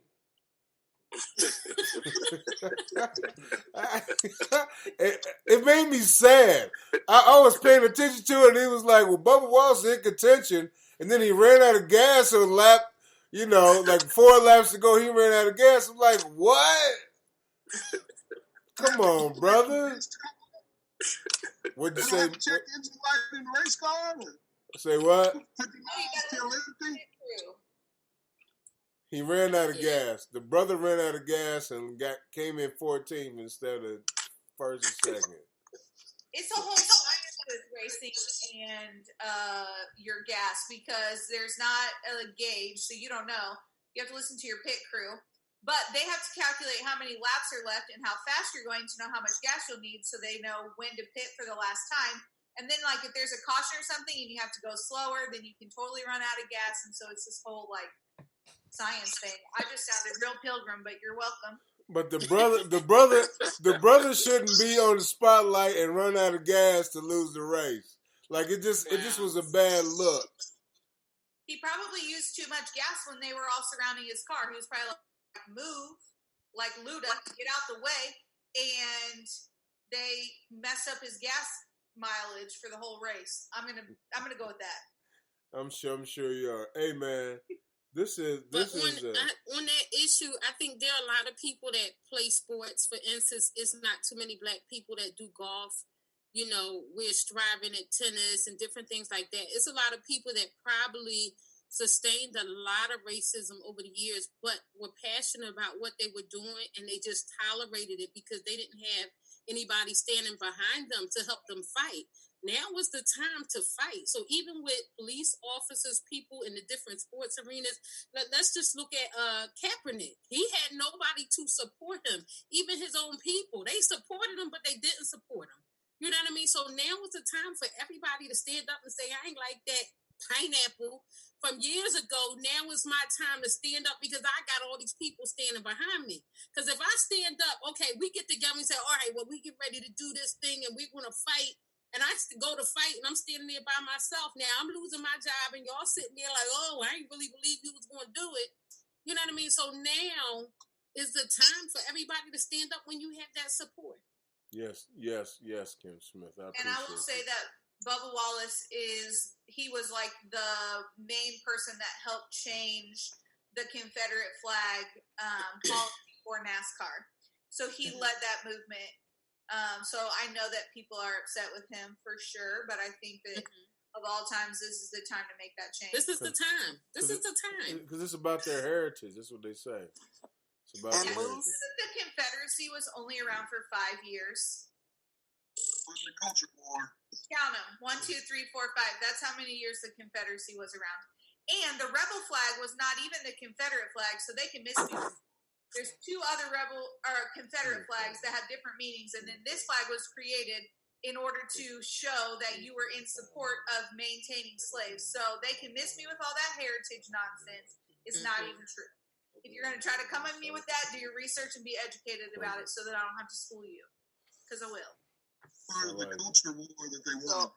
You know, these people are easily led, and you know what I mean. Once you've convinced them that this is the way to go, and everybody's doing it, they're like, hell yeah, you know, that's just it. You know what I mean? So let me fly it from the truck. The culture war was definitely one. The Confederacy lasted 5 years, but the culture war in itself is still going on to this day. Yes. Yes. All right. So, hey, real quick, guys. Hey, Moose, did you mention Stacy Shields? Black racer, the hot rod racer that used to always come to Indianapolis and Claremont every year? No, I did not. You have a familial connection with Marilyn. Ask Marilyn who Stacy Shields is to her. Okay. I kind of forget. All right, I will do that. I will do that, folks. But that was a big deal for us because we didn't know any African Americans that raced hot rods. So we got into hot rods because of that familial connection. Cool. Sorry, I'm late to the party. I had to take a break. I understand. I'm surprised you're even still awake at this point. Hey, I told you I took a nap. You right, because I clock out and my brain won't even know my body's gone to sleep. Hey, folks, listen to HHRS Radio Show, man. I tell you what, this has been one of my funnest nights over the last, I don't know, I think I've been doing this thing maybe 5 or 6 years. But this has been one of my funnest nights, and I missed that Jeezy wasn't a part of it, but holy cow, I'm glad that I was a part of it because, man, we got Kim Smith here, we got Long Green still left, we got Ron, we got Dwayne Moment, the big sis, and there was so many people here, that just kind of like peeled off, but that were here. That was amazing. I can't wait to go back and listen to this show. And really glean the information because folks, I'll tell you what's happening when I'm a part of it. I'm like doing it. I'm in it, and I'm all a part of it. Then people go, well, what'd you think about that? That what so and so said? I go, I don't know what you're talking about because I'm a part of it. Like I'm it's happening to me like right now. So I'm definitely gonna go back and listen to this thing because holy cow, we've had some amazing people interact with us tonight, and I definitely appreciate it. So listen up, heavy hitters, Dwayne Moment, the big sis, and Kim Smith. If you guys have seen anything, what was it called? I've been so sentimental, I forgot what my train of thought is. Oh, I know what it is. Brews and Reviews. All right, so quickly, Kim Smith. Brew and Review. If you've seen something in the world that you want to tell people that you feel good about it, then you give it 1 brew. If you hate it, if you did not like it, if you thought it was horrible, then you give it 6 brews. Kim Smith, give us a brew and review. Brew, yeah. Brew and review. Like a witch's brew or a brew drink? Exactly. Like a brew drink, like a beer. So if I seen something. Yes. If I seen something in the world. So imagine you're at home and you're watching like Netflix and you watch some show. You watch some show and you like. I tell you what. You know what? Here's what's happening, Kim Smith. The big sis is throwing you. She's throwing you a lifeline. Okay, all right, go. I'm gonna take all right, lifeline. go, the big sis. Oh no, I'm just gonna set an example so that she has an idea. Yeah. Go. Friday, ABC had a Juneteenth celebration on. And I give it 0 brews because it was all the black anchors from all the black anchors from ABC, and each one of them had a segment where they talked to somebody. They related not only what happened years ago, they brought it up to today. It was a really, really good program. How many brews you So get? I give it 0 brews. I didn't need to be drunk to enjoy it. All right, D-Lo. I haven't watched anything on TV lately. All right. I haven't had time to watch TV. Have you been at home? Have you been doing quilting? Have you been doing like I see that behind No, you? actually, I work out in the community, and with the pandemic, we've been supplying families with care packages and giving them hot meals on Tuesdays and Thursdays. I got a 9-year-old, and I'm a teacher, and we've been doing Zoom, and my school graduated on Saturday. I haven't had time to watch TV. All right, check this out. It's 0 brews. Check this out, Miss Smith. So I do very similar things to you, and so I had a day where me and my man we delivered food to people that wanted to deliver, but then we also opened up a time where you can come and pick it up. Mm-hmm. We had 3 families in 4.5 hours. Wow. Okay. So I give it 0 brews. Well, you know what? I give them a case because I really should have probably got me a buzz while I was sitting there waiting on them to get there. I hate waiting on people. You know what I'm saying? I should have went on and got me a buzz and had a good conversation with the guys that I had because I get people to come and they volunteer and they help. You know they help us in the whole thing and we fed 125 people today. I don't know how many families that was because some families come and get like 5 platters. It's like a grab and go. We fix the food and we send it out the door. They don't come in or anything. But when I came in, I got right on. So I haven't really had time to watch TV or anything like that. Plus, I had my daughters home from school, and I got a 9-year-old and I got a 20-year-old, and they fighting for the TV. I don't have time. I understand. Yeah. Mr. Moment, do you have a brew and review you can give us? And the what's the best review you can give is a 1. So Matt, if you really like it, it's 0 or 1. If it was horrible, it's 6 I give a 0 brew to Dave Chappelle's 846. That to me was absolutely amazing. It was dope.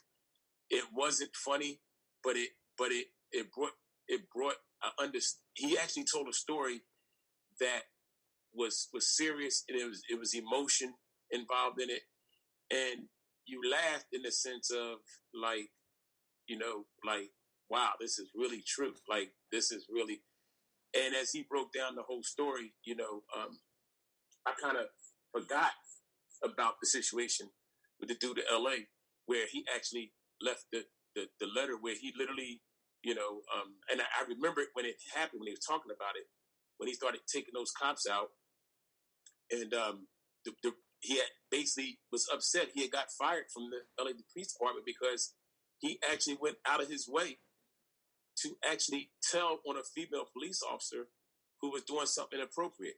He got fired and never got his job back. He reapplied. So he did everything right by the system, everything you're supposed to do.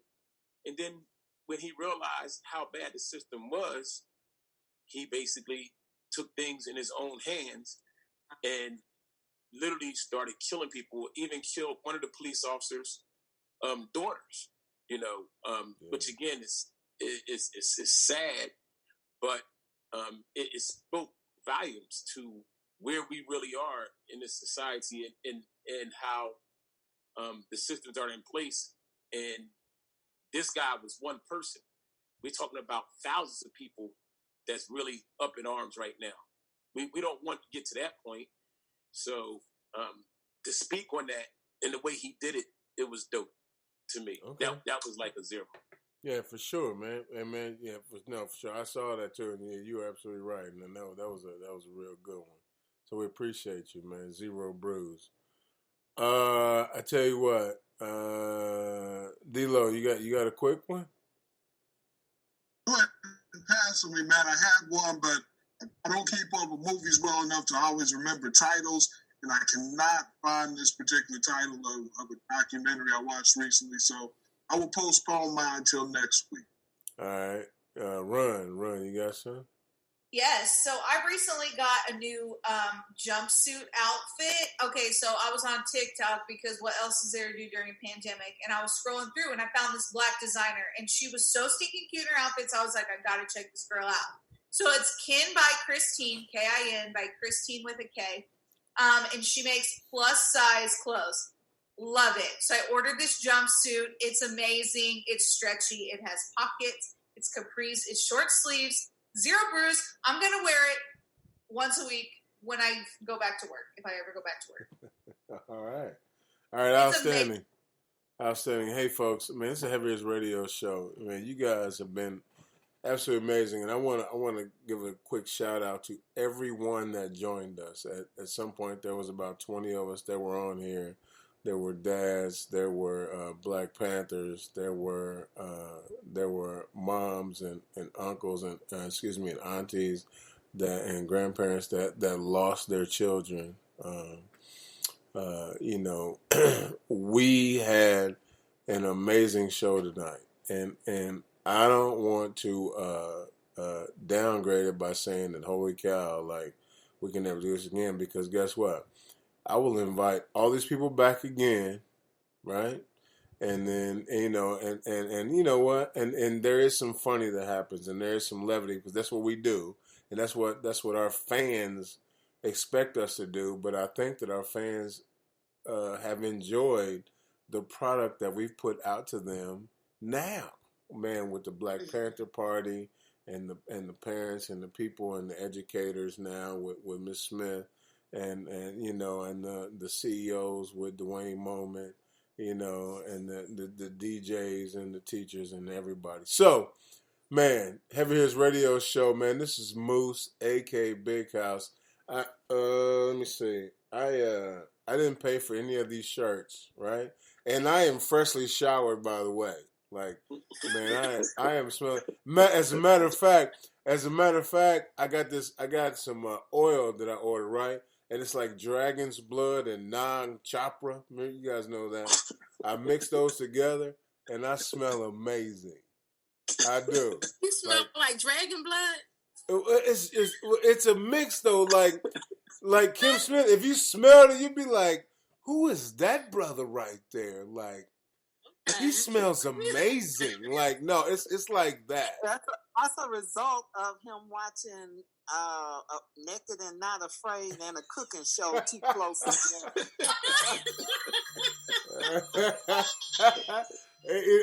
I think it's one of those things. I think it's one of those things where you'll be like, man, he smells really good. Like, you know what? Kim Smith, like, if you smell me today, I'll be your Brews and Reviews next week. You'd be like, you know what? I was at this pizza place, and this guy was ordering a gluten-free pizza, and holy cow, he smells so good. I give him 0 brews. Okay. Yeah, that's how it goes. That's how good I smell. Okay. And then guess what? If I'm not smelling like that, you know what I smell like? It's called Barack Obama. Yeah. Okay. Yeah. So I mean, I you know what? I can't lose, folks. I can't lose. I can't lose on how. You're trying to convince me, huh? I can't lose on how I smell. Matter of fact, you know what? I'll figure out how I can send it to you. I can put a couple of drops in a thing. Put it on a piece of paper and put it in the envelope. Yeah, I'll send it to you like snail mail. Sorry, D Big sis, but I'll send it to you through snail. Dragon blood. Okay. I've hung with you all night to get insulted at the end. It's all good. I'm going to bed. Hey, we got number love for you. We deliver. Hey folks, Heaviest Radio Show. Remember, we are where you are. Get comfortable. Come on in. And we're not saying the rest of that. Oh, God. There it was. Hey folks, Kim Smith, thank you for joining us and staying with us the whole entire time. We appreciate you and invite you back anytime you want.